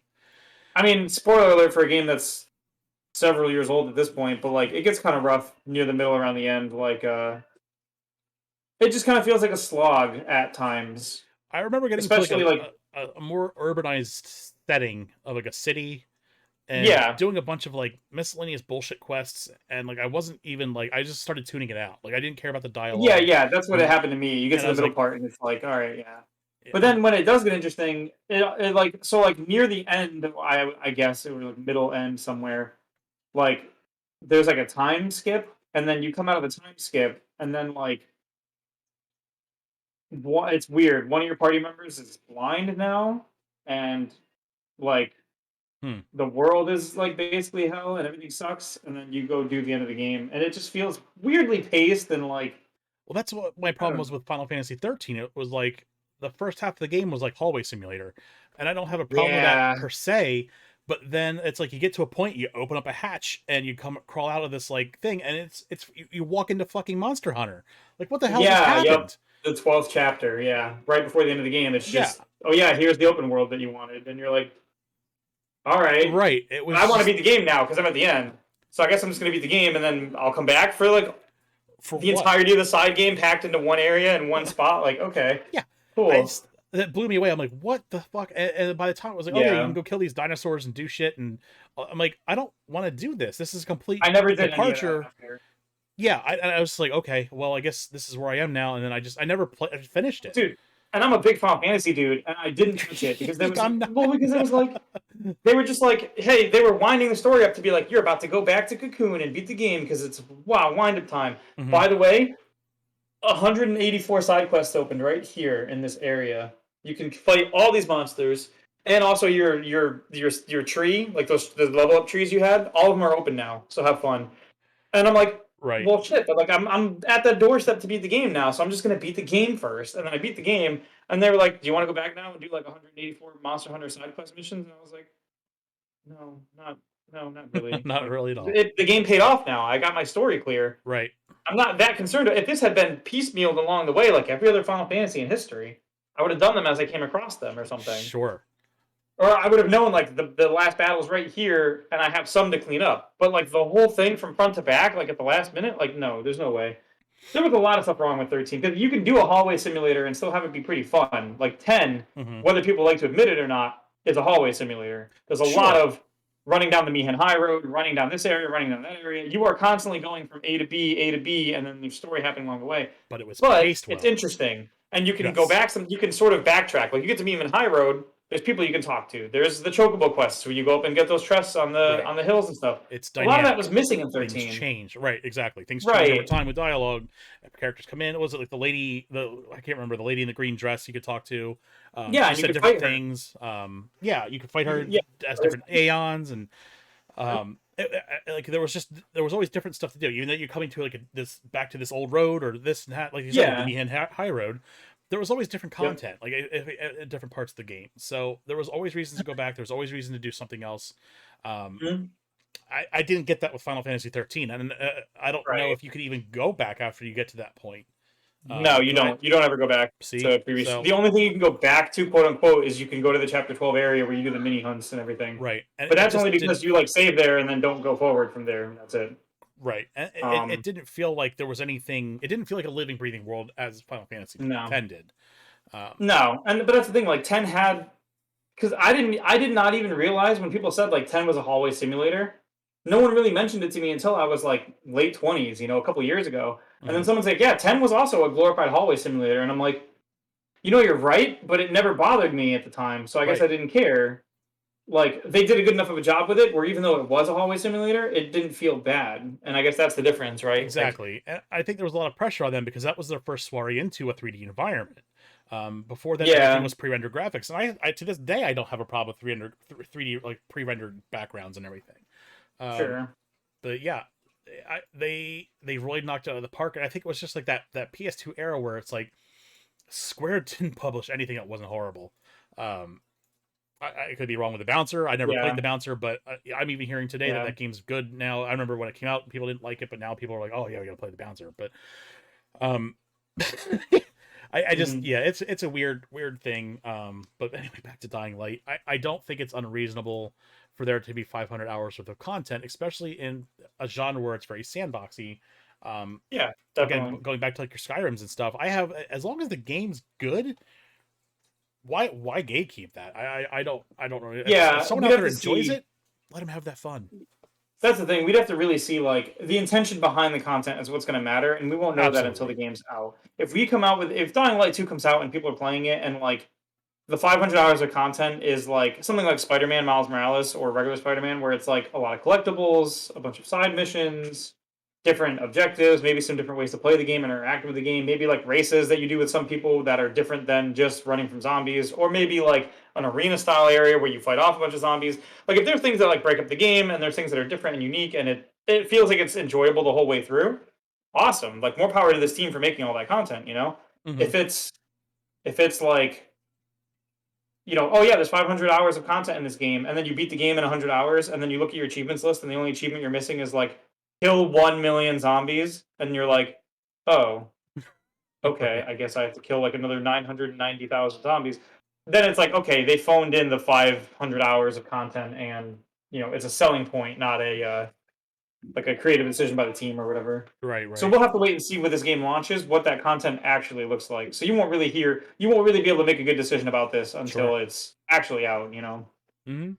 In my opinion, anyway. I don't No, think you can really judge a game for having very like just reasonable. saying 500 hours of gameplay is the same thing as like being like this restaurant's plates are $80, and you're like, well, what's on it? And they're like, well, I don't know. I just can't believe the plates are $80. And it's like, Right. dude, but if the plate is like the size of the table and it's an all you can eat buffet style thing where I can just eat everything off of it, an $80 plate is fine. Yeah. What if it's one Like of those 8-foot I haven't diameter actually pizzas? seen. Right, yeah, right. Or what if it's one really good cupcake? Like holy Ooh. shit. No, but you get what I'm saying. Like So if I told you if you came down to Florida to visit and I was like, we're gonna go to this place, the plates are like $40 a pop, you would be like, well, what does that $40 a pop entail? And if I was like, oh, $40 gives you your appetizer and your entree and a dessert and a salad, you'd be like, oh, that's actually pretty good for $40. Whereas if I was just like, it's a $40 plate, you wouldn't be like, oh, that sounds like garbage. You'd right. actually be like, what does this get me though? Exactly. That's fair. So I think that's we have to wait and see what that is Sure. because it could just be padding. It could be like the Anthem stuff where they were like, go to the other side of the map and push the button and then Just come back, and you're like, okay, loops of great. mini, Like, just like loops of mini quests doing the same shit over and over again. oh, dude, That'd be the Anthem ones are horrible. the worst. It was literal time sync, so you couldn't make it go faster. You literally had to wait until like the next day or No. some garbage. It Oh was it man, was awful. I didn't play it enough to get into it that far to even realize that. That's rough. Dude. I You were just playing the game and you were fighting things and you were like the story was progressing, momentum was happening. You were chasing a dude into like these ancient ruins, and then it was like you got to the ruins and the door was shut, even though he had just gotten there or whatever. The door right. was shut, and you were like, "Open door," and then like it popped up with a UI menu that was like, "Must kill 30 of these enemies. Must go retrieve this item from the other corner of the map, and must do this 5 times." And it takes like 10 minutes to do that one thing 5 times, and you're like, "What is Oh this?" It'd be like if like you were no. doing Destiny's main scenario, and they were like, "Oh, you actually can't do this unless you've cleared 5 public events." And open 10 public chests, or like the chest that you find randomly when you're patrolling. Like you're like, wait, why? Like why? And they were like, well, I don't know, it just Oh, is. It was clearly like an attempt to make the game longer. it's like if cold Pad it diarrhea out. if cold diarrhea was a game. Mm. It was unpleasant just how they destroyed any sense of momentum you had and any story progression you were making by being like, yeah, go do stuff you don't want to do first. Like, Oh man, that's horrible. terrible. All right, well, let's move on to our last story for the night. Pokimane was banned off of Twitch. Um, this has kind of erupted into a thing on Twitter as well. I guess she was issued a 48-hour temporary ban over this weekend for streaming episodes of The Last Airbenders to 25,000 viewers. And I guess they were trying to do this in the name of critique, like trying to get around the DMCA claim as like a critique thing. Uh, Yeah. it's you have to really navigate this really strangely because as much as I'm for the DMCA, I think this is kind of, or how much for I am against the DMCA. Did that come out right? I don't. Yeah. I think this is fair, a fair judgment, as far as taking her content down, because I mean the real spirit of the DMCA is for exactly for this kind of stuff. Like you're streaming the entire content. It's not really a boiled down review because you're not like just showing a clip here and a clip here. This is an episode in its entirety, but with some commentary on the side. I think the company is well within their right to have this content taken down. Now Twitch didn't really say if it was, a DMCA claim or not. They're just taking it down, I think, to cover their asses at this point.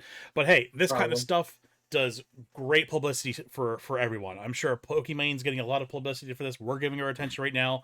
It's great publicity for Twitch. We see it with Amaranth all the fucking time. Every time she gets a ban, it's a weekend ban. She comes back and she's working again. And now she's got like double the audience because people want to be part of what this controversy was in the first place that they missed out on. So or people have never heard of her and they come looking because of it. Yeah. Right. So, I don't think that the DMCA is typically used correctly. It's often abused. You think you see like a content creator that they're at a bar and like a 3-second muffled clip of a song is in the background. You can barely hear it, but they get hit with a DMCA claim for that. It's like, okay, like you can't take that muffled clip, 30-second clip, and get the expected experience out of having the full clear song. There was like a clear abuse of it. Like what was it? There was a period of time where like a lot of Twitch content creators were getting hit for having like pop-ups on Streamlabs that would play like 10 seconds of a song, like as a community reward or as like a reaction notification for like getting a follow or a sub or something, and then they were getting yelled at for that, and it was like, dude, what was it? We were playing Monster Hunter World. I would get DMCA pings for when I cooked the food. The cats would play like a jingle when they made the food, and that jingle would get me pinged. Right. Nothing else in Monster Hunter. All the fights, the music for all the fights, the cutscenes. It was literally just the one scene of the cat being like, and then it was like, yeah, no, that song belongs to us. And I was like, are you fucking serious? Like, all the crazy music you guys play during all these dragon fights and these monster hunts and all that's fine for me to play. Like the iconic Monster Hunter music that we play all the time.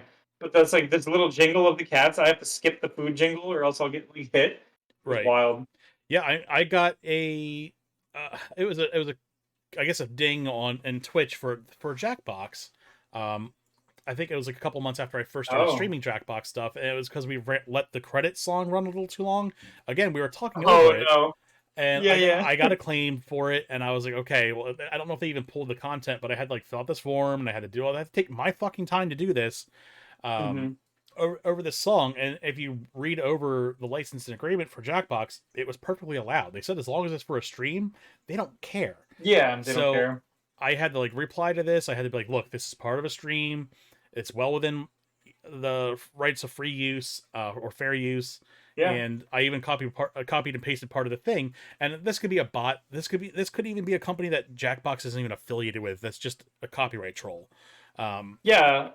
So I'm not going to shit on Jackbox for it because I don't think it was their fault initially or necessarily even. But still, I had to take time out of my day, make sure that strike was removed off my account because I could get banned after so many copyright strikes. So I have to really watch my ass as far as what content I could play on here. Right. And then you see people like Pokemane getting a pass running full episodes on it. And I think it was just probably used as like a kind of like a warning shot for anything. Yeah, for sure. But yeah, you can't just sit here and stream full episodes of a show. Now I could see like doing like a like an MST3K kind of thing, or like their spin-off like the riff tracks where you get the riff track and then you can play it over top of the episode as commentary. That's fair. But sure, to sit there and like stream a whole episode while you can sit there and enjoy it as its full intention, I just think that's sketchy as shit. Well, that's the thing was like, and I will say on the DMCA thing too, there was a lot of artists I saw on Twitter where like, I want to say one was Toby Fox, but I could be wrong. There was some indie game developer who like, they put up a video of their own stuff and then they got DMCA'd by like some general company like Warner Brothers or somebody big because they were published through them. Right. But like the person who put up the like like Toby, like for example, if it was him, I don't remember if it was him, but like it was like somebody like Toby Fox put up their own song on their YouTube or something or their Twitch, and then they got hit for using it, but it was there. It's literally there. Theirs to They're use. literally the composer of the music, and their licensing company pinged their account because it wasn't like it was wild. Right. I think that got sorted. So, but it was one of those cases where like because the bots do it and they're all set up by these companies, like they're not even looking to see like, hey, Matsuyoshi Soken puts up this song on his personal like YouTube, or he does a stream on Twitch while playing his own music in the background, and they ding him because it's like, oh, this is copyright Square Enix, and it's like the dude made it, like it's his song, Right. Oh my god, it's insane. Yeah, we see abuses on this all the time, and that's I think Yeah. this is fair. This is a legitimate claim. Yeah, I don't see anything wrong with this, and of course, I mean, she's not going to take a hit. She's getting notoriety off this. This is going to help her sure. more than it's going to hurt her any day of the week. Oh, dude, her reaction to this was like it was a vacation. She's like, "I'll see you guys in 2 days for like a Yeah, return she stream." said confirm It's like, 48. okay. Yeah, she said confirm 48-hour suspension. See you guys on Monday for a 12-hour comeback stream. It's like, Yeah, exactly. Like, okay, it's she's gonna do this is a just promotional fine. tool. Yeah, exactly. Yeah. But no, like we had it's funny, I actually had this discussion with my wife because I was curious to get her take on it as like a non-gamer and a person who doesn't really engage with like Twitch or this kind of stuff. And I told her, I was like, well, how do you feel about this kind of thing? And she kind of had the same opinion I did on it, which is like, if you watch someone play a video game, like obviously the DMCA would apply to any video game, right? Like technically, all of our Destiny streams, our Final Fantasy streams, all this stuff could be pulled if they wanted to, Yeah, right? But they don't any second. Yeah, but most games won't do that because the games themselves, they understand that the all the free publicity you get from watching the game, like me watching people play Chrono Trigger or something, would make me go buy Chrono Trigger to play it because there's a level of interaction in a game that you can't get just from watching it. You have to actually play it or interact. Like watching someone do the Vault of Glass is way different than playing the Vault of Glass. You know what I mean? If anything, watching people play Vault makes you want to play Vault and do it 100%. yourself. It is absolutely free publicity. When it comes to like Avatar: The Last Airbender, if I can sit down and watch the series front to back, there's no other real interaction that you get from that other than the watching it. Like if like I wouldn't watch Avatar in its entirety with her and then be like, and then go buy a that was DVD of awesome. I want to go watch it again. Like no, Right. you just watched it and you know what happens. And it's not like gaming where there's an interaction that's missing from watching it. Mhm. You know, it's like if she had watched one episode, like if her community had been like, we didn't see Avatar, or she had been like, I've never watched Avatar, she watched one episode on stream, and then was like, you guys should go check it out if you liked it. Right. That's advertising for that show, and that show should in turn be like, this was free advertising for us. She convinced a bunch of people to watch one episode and then go buy it. Yeah. But that's not what happened. Like this would be like if she just got on stream and was just reading a book that was like an audiobook or something. Or just a book, and then was like, yeah, today we're going to read the entirety of the Wheel of Time.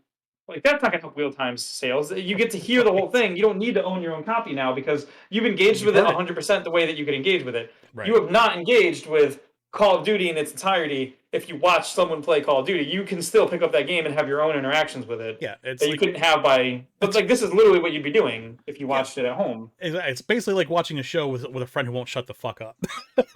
Right. I was like, I understand why they did it, and I think they're right 100%. About this. I think that if I would not have a problem with streamers picking like one show a week or even one show per stream and being like, we're gonna watch the first episode of Jujutsu Kaisen, so you guys can be like, I liked it, go watch. Like, I want to watch it at home because that's actually growing the community for Jujutsu Kaisen. You know what I mean? Right. It's making people want to go out and pursue it. But when you've got people just being like, oh yeah, we're marathoning the whole thing today, and it's like, oh. Yeah. Okay, well then why would anybody buy it if they just watched the whole thing with you? Like, so I totally get why these shows would pull their content as opposed to like a gaming company, right? Who never pulls because they know it's free marketing or free advertising. Exactly. I totally agree. You get over there?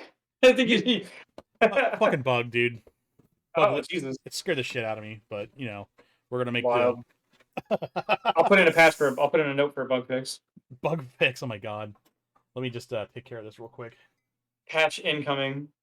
Just gonna carefully navigate this. Oh boy, there we go. On a side note, I believe that on top of this happened, I think like the same day this happened, I believe Hassan got banned for like a day or two for watching MasterChef. Yes. Yeah, it was the same thing. Like he jumped on the same train almost. I mean, I don't think he was doing it to get banned, like or anything, but I think he was also doing what she was doing and watching the show with his community, and then then he got pulled for it. I mean, he's been doing this. He's been watching like 90 Day Fiance and some other random shit with his community. So I think she was the first one that either stood out or did it for one, like a company that cared. Like obviously, Sure. 90 Day Fiance never pulled a Hassan because they didn't care. Maybe they thought it was free marketing anyway or something. I don't know. But also that's a show that's out weekly, and I think he was watching them in real time, and therefore people might go watch the next episode at home or something. Whereas like Avatar is a show that's been out for forever. So like, you know, her watching up to the current episode of Avatar and then being like, hey, the new ones are out on Tuesdays, that's more of an advertisement than it's been out for 5-10 years. You know, watch it now all its entirety and then don't buy anything from it. Like that's different. Oh no. Right before this happened, my friend signed up and paid for her streaming masterclass. Oh, don't do that. Don't ever pay a fucking streamer to help. Don't. She did the masterclass, and she's like, episode 1 of the masterclass was Pokemane being like, I got banned until Monday. I'll see you guys later. And she just leaves like the studio. Yeah. Step 1: do DMCA dumb shit, get banned for 2 days, and then come back. Moose, reach out to me after stream. I'll send you some resources that are pretty solid that you can pass on to your friend here, because that's don't pay the master dude class fucking streamer. Oh, okay, man. 2 things. One, do that shit. I'm signing up right now. I'm gonna be the first person to sign up for the Retro Game Dude masterclass. I'll do a crafting masterclass. I'll stream it. Teach me how to care for fish. Oh, I want to learn how to care for fish. Well, there you go. Put them in water. That's on an aside. Whoa, holy shit! On an aside, we went to the pet store the other day and they had koi fish there. Did you know that koi fish live for 50 years? Oh yeah, dude. They're carp in general are old ass fish. Like they're holy shit. Yeah. I could not believe it. I was like, wait a minute, you're gonna tell me that I could buy a koi fish and then die before I get a chance to watch it like turn upside down in the bowl? That's insane. Well, you can't keep koi fish in a bowl. They get huge. You can't really even keep them in a tank unless you carry them in a massive tank. Well, wait. So then I could keep a koi fish in a bowl until it turns upside down. Probably just not for the reasons that it's supposed to. Correct. Yeah, you absolutely could. Okay, understood. No, I told the wife when I actually get a house, I want to do a koi pond. Yeah, definitely. And then it seems absolutely cool be in a pond. Goldfish in general are very dirty fish. They will shit up a tank so fast, and you'll be doing constant water changes on them because they just shit so much. I was a fan of. So down here at Disney, one of the cool things I will say that they have going is there's this thing where they what is it called? It's one of the rides you can go to in Epcot, and Epcot's all about cultural stuff and technology and community stuff. And on one of their rides, Living with the Land, I believe it's called, they talk about all this different stuff about like raising stuff and farming stuff. And then near the end of it, they go into like current and then future farming techniques. And at one point, they're doing like hydroponics, where they've got like this thing with all the fish in it, and then the plants are growing out of the water that the fish are in, and the plants consume like all the feces from the fish as like nutrients. Yeah. Yeah, and then the fish like consume all the junk that the plants deposit back into the water. It's really cool. And I was like, dude, I'd love to have like a koi pond thing that does like this kind of thing. Like there are a lot of people that will set up in home things, like they'll put it on just like a metal wire rack, and it just constantly flows the water around, and that's the filtration. And if the plants pull the nitrates out, you get some big ass juicy tomatoes. Some dummy thick tomatoes, and it's really cool that people can do that. So you can actually set that up in your house if you wanted to. Now you have to really be careful with goldfish because, like I said, they're unless you get like the smaller, like the ranchu and like the ornamental goldfish that stay small. I don't recommend them because they're fucking inbred to hell. So it's kind of like a catch-22, but you can definitely get one of those like self-sustaining systems up and running pretty easily. It's pretty impressive. That's good to know, definitely. For those of you just tuning in to the SuperScope podcast, we're talking about ornamental goldfish and koi fish. We really got off track, didn't we? No, I will close out this thing by saying that I also think that what happened to Pokey deserves it, and I watch Pokemon's content from time to time. I don't go looking for his streams usually, but sometimes like YouTube stuff will come by, especially when they were playing Among Us. She was part of the group with like Sykkuno and Jacksepticeye and all those people that were cool people to watch play Among Us and stuff. So every once in a while, like I'll bump across her content, but I'm not. I think this was one of those like. I think the extent of what I've seen is probably what you've shared with like that Among Us stuff, but yeah.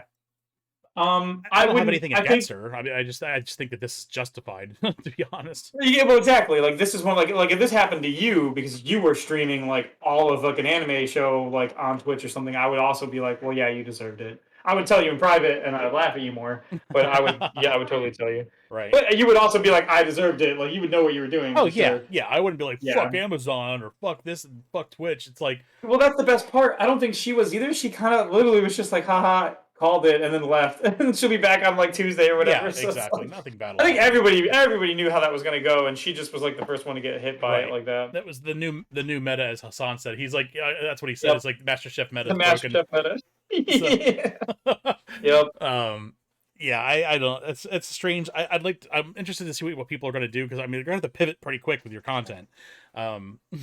So obviously Hassan Well, I can just come do whatever he wants, but someone who's geared towards Sure. more what she does, like Pokemane, it'll be interesting to see what she pivots to next.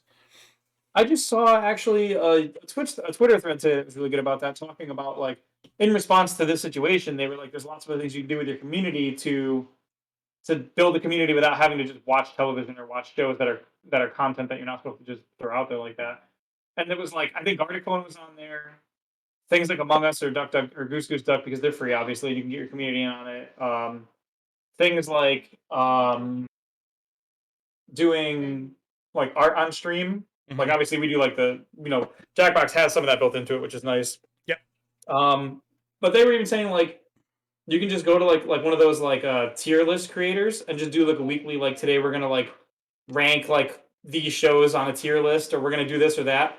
And it's really good community engagement because like if you open up right now and you're like, oh, we're gonna put 10 animes on the board and rank the animes from like S tier to like F tier, Right. and you start putting them in based on what you think or what your community thinks, your community will just like people who love their fandoms. So like you'll have all kinds of people come out of the woodwork to be like, oh, One Piece should be 3 slots higher. Like why is this show even on here? Sure, Like it's all all that engagement, positive or negative Yeah. engagement, and that's what like- algorithms respond to.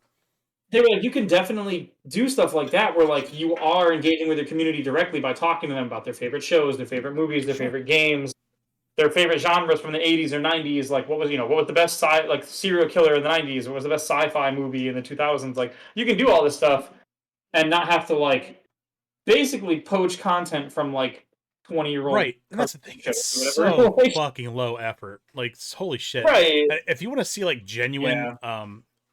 genuine audience engagement, Pay Money fucking Wubby. Pay Money Wubby. It's his actual name, not Pay Money fucking Wubby. Pay Money Wubby Yeah. is a fucking master. Like he could do like a masterclass on speaking of masterclasses on audience engagement. That dude fucking knows what he's doing, man. Dude's smart as shit. Right. As much as like he's funny and like shit does like he says he shits his pants on stream and just does dumb shit. Dude knows exactly what he's doing.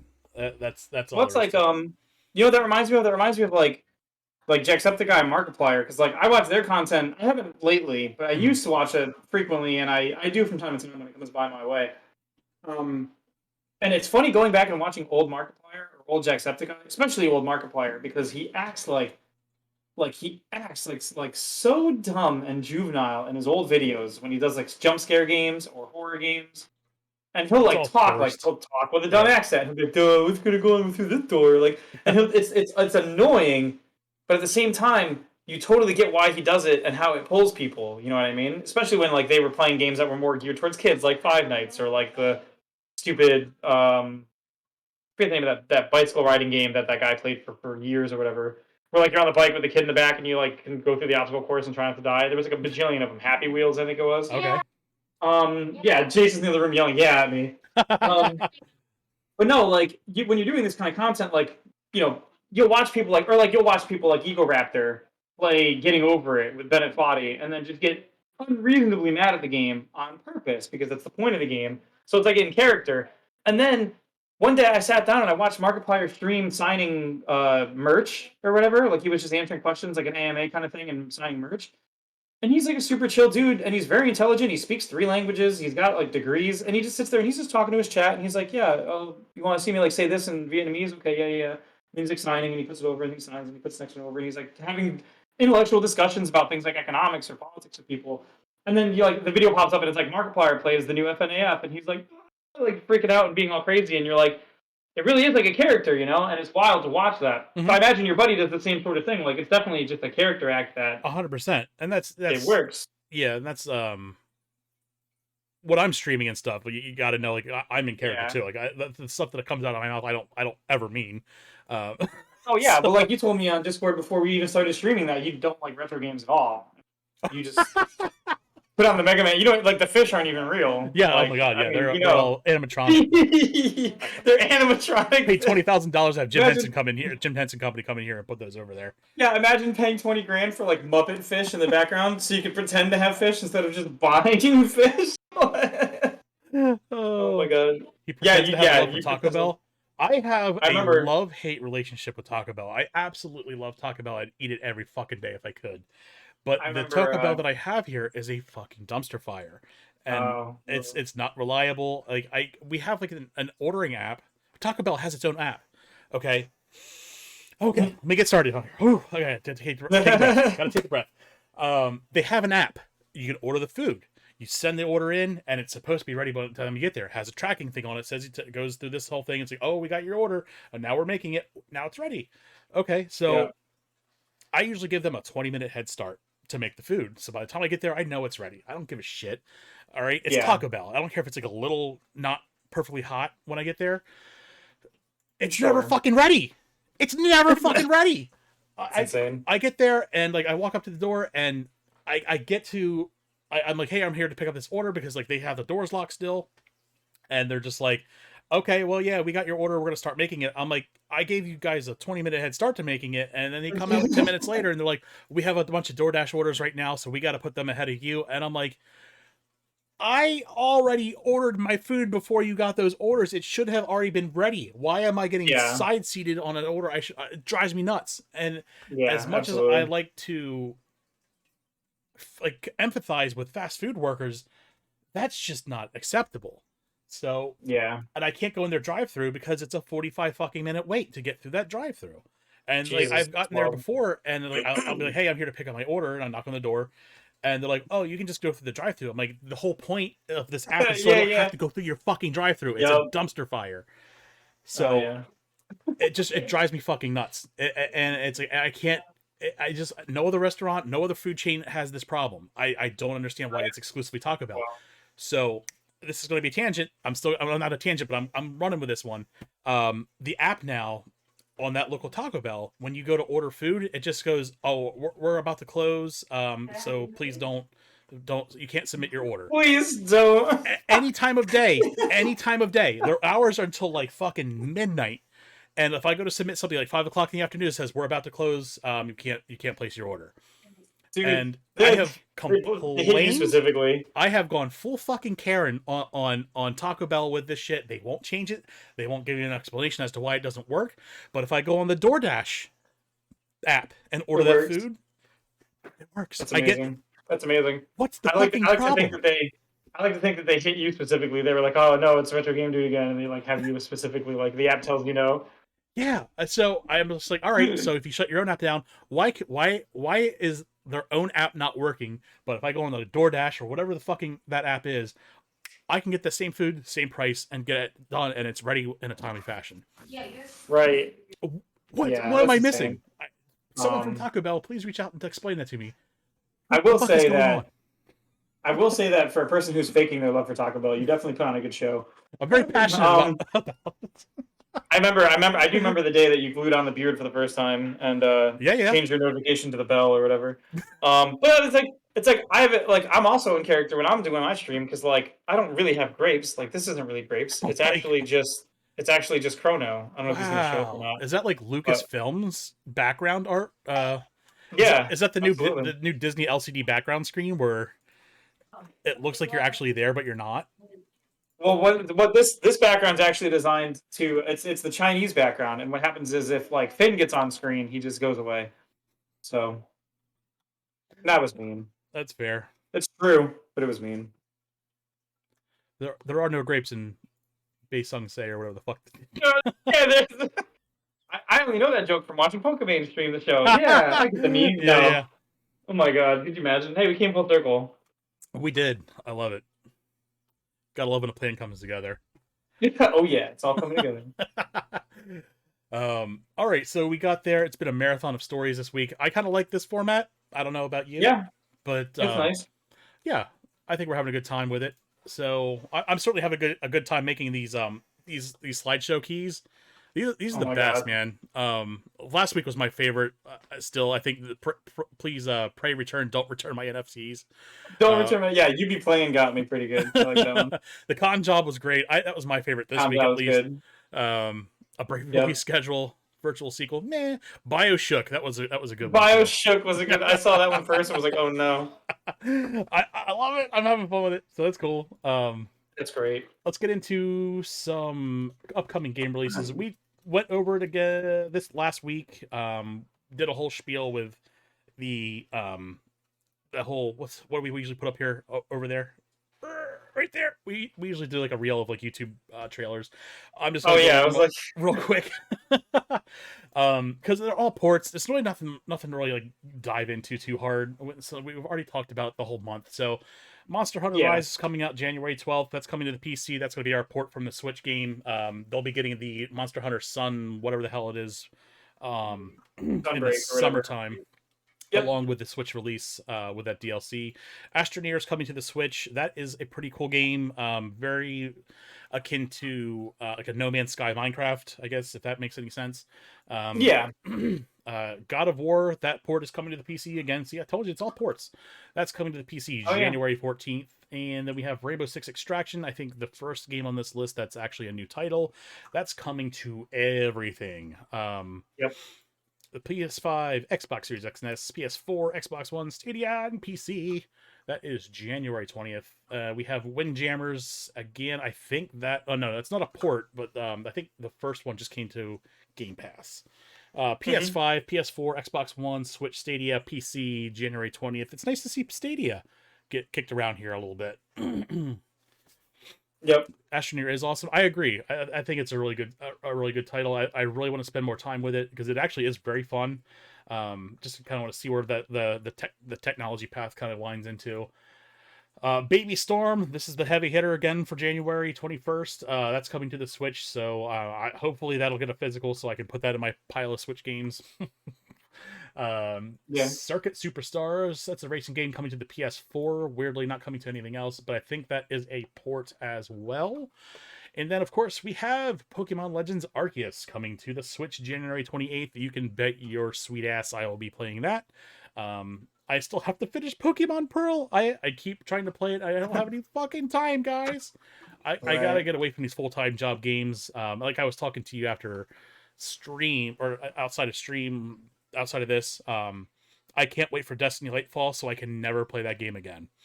Right. I'm committed to the storyline. They have me on the hook for whatever fucking expansions and other party passes and other dumb shit that they come out with. So I cannot wait for that story arc to end so I can just like take a clean walk from that, because that takes up so much of my time.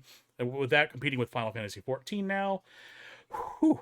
Anyway, Oh, yeah. Uncharted Legends of the Thieves Collection, again another port coming to the PlayStation 5 and PC. That is obviously an upconvert from the PS4, so that's coming out the 28th. That wraps up this month in game releases, and we will certainly announce if anything else sneaks out in between. We also have this day in gaming history for January 2nd. In 1992, Nintendo of America lowers the suggested retail price of the Super Nintendo from $199.95 to $179.95. The price of the Game Boy was lowered from $89.95 to $79.95. Phew. Does that make you feel old or what? I know it makes me feel old. Oh yeah.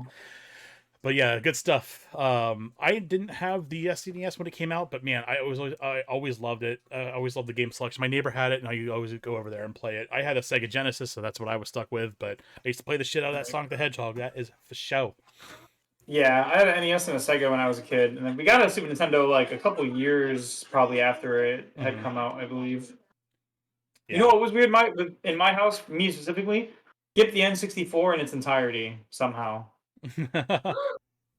We went so we had the Super Nintendo. I played Link to the Past, Paperboy, Killer Instinct. Breath of Fire 2, a bunch of random stuff here and there, and then rode that all the way to like a GameCube and a Game Boy. Did the same thing. I did not have a Just didn't N64. have an N64 for some reason. I don't know. Yeah, that was the only console I actually did skip. I eventually got the SNES, but yeah, that was the only. I was just like, because the PlayStation came out, and it was like every fucking game in the world is on this console. Everything that you would ever want to play. And when Final Fantasy went over to PlayStation, I was like, well, that was the death nail for fucking me getting an N64.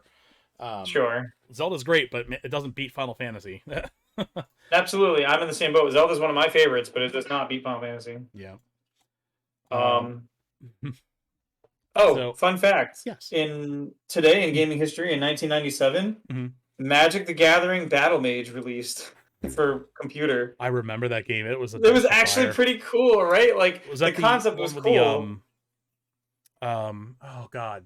It had like a card library, didn't it? But it was also it actually had like a card library. You walked around and played Magic against people. Yeah, my roommate in college had it, and we tried to playing it, and I was like, oof. It is not what you were looking for if you were a Magic. No. Oh man. I really love the advent of what are those games? The Realm Planewalker games that came out on the Xbox. Oh yeah, Duels of Planeswalkers. Yeah, I love those games because that was like laid the ground for like what we have now. Oh, 100%. But that was like great for someone who like me who got out of Magic.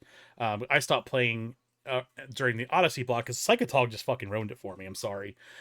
So I walked away before Onslaught came out, and then I just didn't play it for a while, and I just always had an itch to play, and that was a great way to scratch that itch and not have to like play competitively and not have to dump a bunch of money into cards. Yeah, that was beautiful. That was a good time. They had some like really great combos. You could like do some busted shit with those decks too. Oh sure. You want to hear something fun? So I went on this website to look up a funny history thing that I could pull up today. You know what I found? What's that? So I went to this year today in gaming history, and I figured it was going to be like back in the 80s was the oldest thing I could find. Nope. The oldest thing on this list was 1932. Is it like Hanafuda cards? You want to take? I was like, it was a Nintendo like making toys, right? One of those things. Like, no, the oldest thing on here is 1932. It was the Bally Entertainment Corporation was founded as Bally Manufacturing Corporation. So apparently they were founded in 1932 in Chicago. Blah blah blah. They changed whatever. They made an electromechanical slot machine in 1964 called Money Honey. Was their first foray into like video game-ish stuff. Sure. And then Midway and all of them started showing up and making pinball machines and everything, and they were like blah blah blah. They merged their pinball business into Midway, and then the assets were sold. And then in the early 90s, they got eaten up by Namco, and they did like I think their last thing was like Baby Pac-Man they made. Oh. That's a shame. But they made like there's a list of like 20 games here that I don't recognize from like 1978. Oh, I'm which sure was like wild because that's like that like predates most gaming. Sure. Yeah, it's like that predates most gaming, so it's like wild that it's like I imagine like you said, it had to mostly be like pinball machines and stuff. They were called things like football, dog patch, gunfight. I can almost guarantee you they're pinball machines. No, it's an arcade machine. Oh really? Huh. It's like a yellow dude with a hat, and he has like a gun, and you shoot another gun at another guy. It's like dude, it looks like it's like Pitfall style graphics. Like it's that old. That's insane. But yeah, cool. So yeah, if you were around in 1932 and you're watching us, I'm old, but I ain't that old. happy 90th birthday this year. Right. And holy shit, that means Betty White was alive for this. She was like a kid when this was a game. Oh no. I watched a pretty interesting documentary about pinball, and like there was a huge controversy when those things started hitting places. Was there? Yeah, it was considered gambling for the longest time, and they had to go through like courts to prove that it was not a game of skill; it was a game of or not a game of chance; it was a game of skill or something like that. And so to prove that it wasn't actually gambling, and it's weird because it's like you don't get anything from winning pinball. There's you almost think that would have been the core argument was like there's no financial compensation. Like that. But I think it was because it was more tied into like gaming addiction and all that shit. I'll have to see if I can dig into that because it was really interesting to see that something so what we take for granted now and You can't even find anymore in most arcades. Was I'm something that sure, was like very yeah. controversial for its time. I'm sure a lot of that probably was originally designed around the idea of people with gambling addictions would also get addicted to playing things like pinball Sure. because they were designed to like be punishing. I mean, how many times have you seen like old arcade games where like what do you call it? You'll be playing the game and like one fight will be extremely unreasonably difficult compared to the rest of the game, and it's designed to make you sink quarters into it. Oh, Like 100%. or like a transforming boss with 3 stages at the end of the game because they know that at the end of the game you'll put more quarters in to finish it up. Like we saw that stuff in the industry way back. Obviously, we were kids if we even existed, but like I heard a lot about that. How they did that. They use those mechanics to like force you to try and like that's why. That's actually we talked about hot thinking and cool thinking before. Mm-hmm. That's why arcade machines pop up with the 10-second countdown instead of just letting you put a quarter in for the next as long as you want to continue. It pops up with the 10-second timer and is like, "Do you want to continue?" Yeah. And it plays this dramatic, crazy music like you're like on a timer, and then it flashes big things on the screen like 10, 9, 8, and it turns like redder and redder. Or like Ninja Gaiden would have like the thing pulling you into the ground to death. Like because it's supposed to be like you're supposed to be like scrambling to like get a quarter or whatever. Right. Oh yeah. And it was That's all designed to make you amazing. not think that in the moment and be like, should I really put another quarter in this machine? It was like, no, fuck no, I need to put a quarter in this machine. Like, Yeah, I'm so not gonna it let was this crazy fucking to thing watch went at that. me like this. Yeah, so like that was one of the oldest examples of gaming using hot thinking to like encourage you to keep putting your money into it. Sure. That was in the 80s and 90s and stuff or whatever. Now 70s, 80s, you're yeah, it's missing crazy. out. Yeah. Now we have microtransactions where people are just like, oh, spend $1 for another 3 lives, and you're like, yeah, like, oh boy. Yeah. Well, you can find me at my social media stuff. I'm on Twitter and Instagram at GameDudeRetro, so feel free to swing by and I'm a little bit more active on Twitter than I am on Instagram. I'd like to be a little bit more active on both, but again, it just comes to time and what I can do, what I can't during a whole ass week. But hey, support me enough that I don't have to have a full-time job and I can do this full time. Yeah, you can start streaming Avatar. Yeah.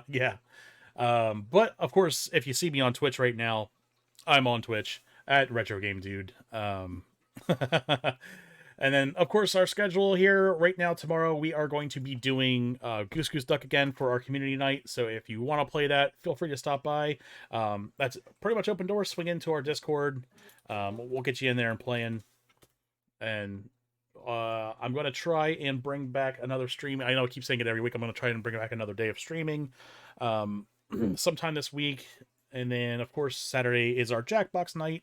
That'll start around 9 o'clock as well. Both community night. And what do you have holding up? Oh, this is my new gimmick. Are those snack packs, dude? Yeah, I'm Snack Pack McGee. That's where you can find me on social media. Nice, dude. www.snackpackmcgee.github or something. And then, like I said, Jackbox. We do the Jackbox every Saturday. That's always a good time. Love to see some new places or faces come and play that with us. Come get to know each other. We can get to know you. You get to know me. That'd be pretty dope. And then, of course, every Sunday night we do our podcast around 7:30, and that is live. And then you can catch the replay on my VOD, of course, or you can check it out on YouTube. And if you have Spotify, we are listed as the SuperScope podcast, and I need to get episodes up on that. Toot sweet. We are also on Stitcher, so. Feel free to subscribe to both of those once I actually devote time to actually getting those episodes up. Please look forward to it. Please look forward to it. So I'll let you get a head start, and then we'll start getting content out there. So, all right. That's all I have for this week. We will see you again next Sunday for another SuperScope podcast. You guys have a good week. I hope you had a good time. Dude.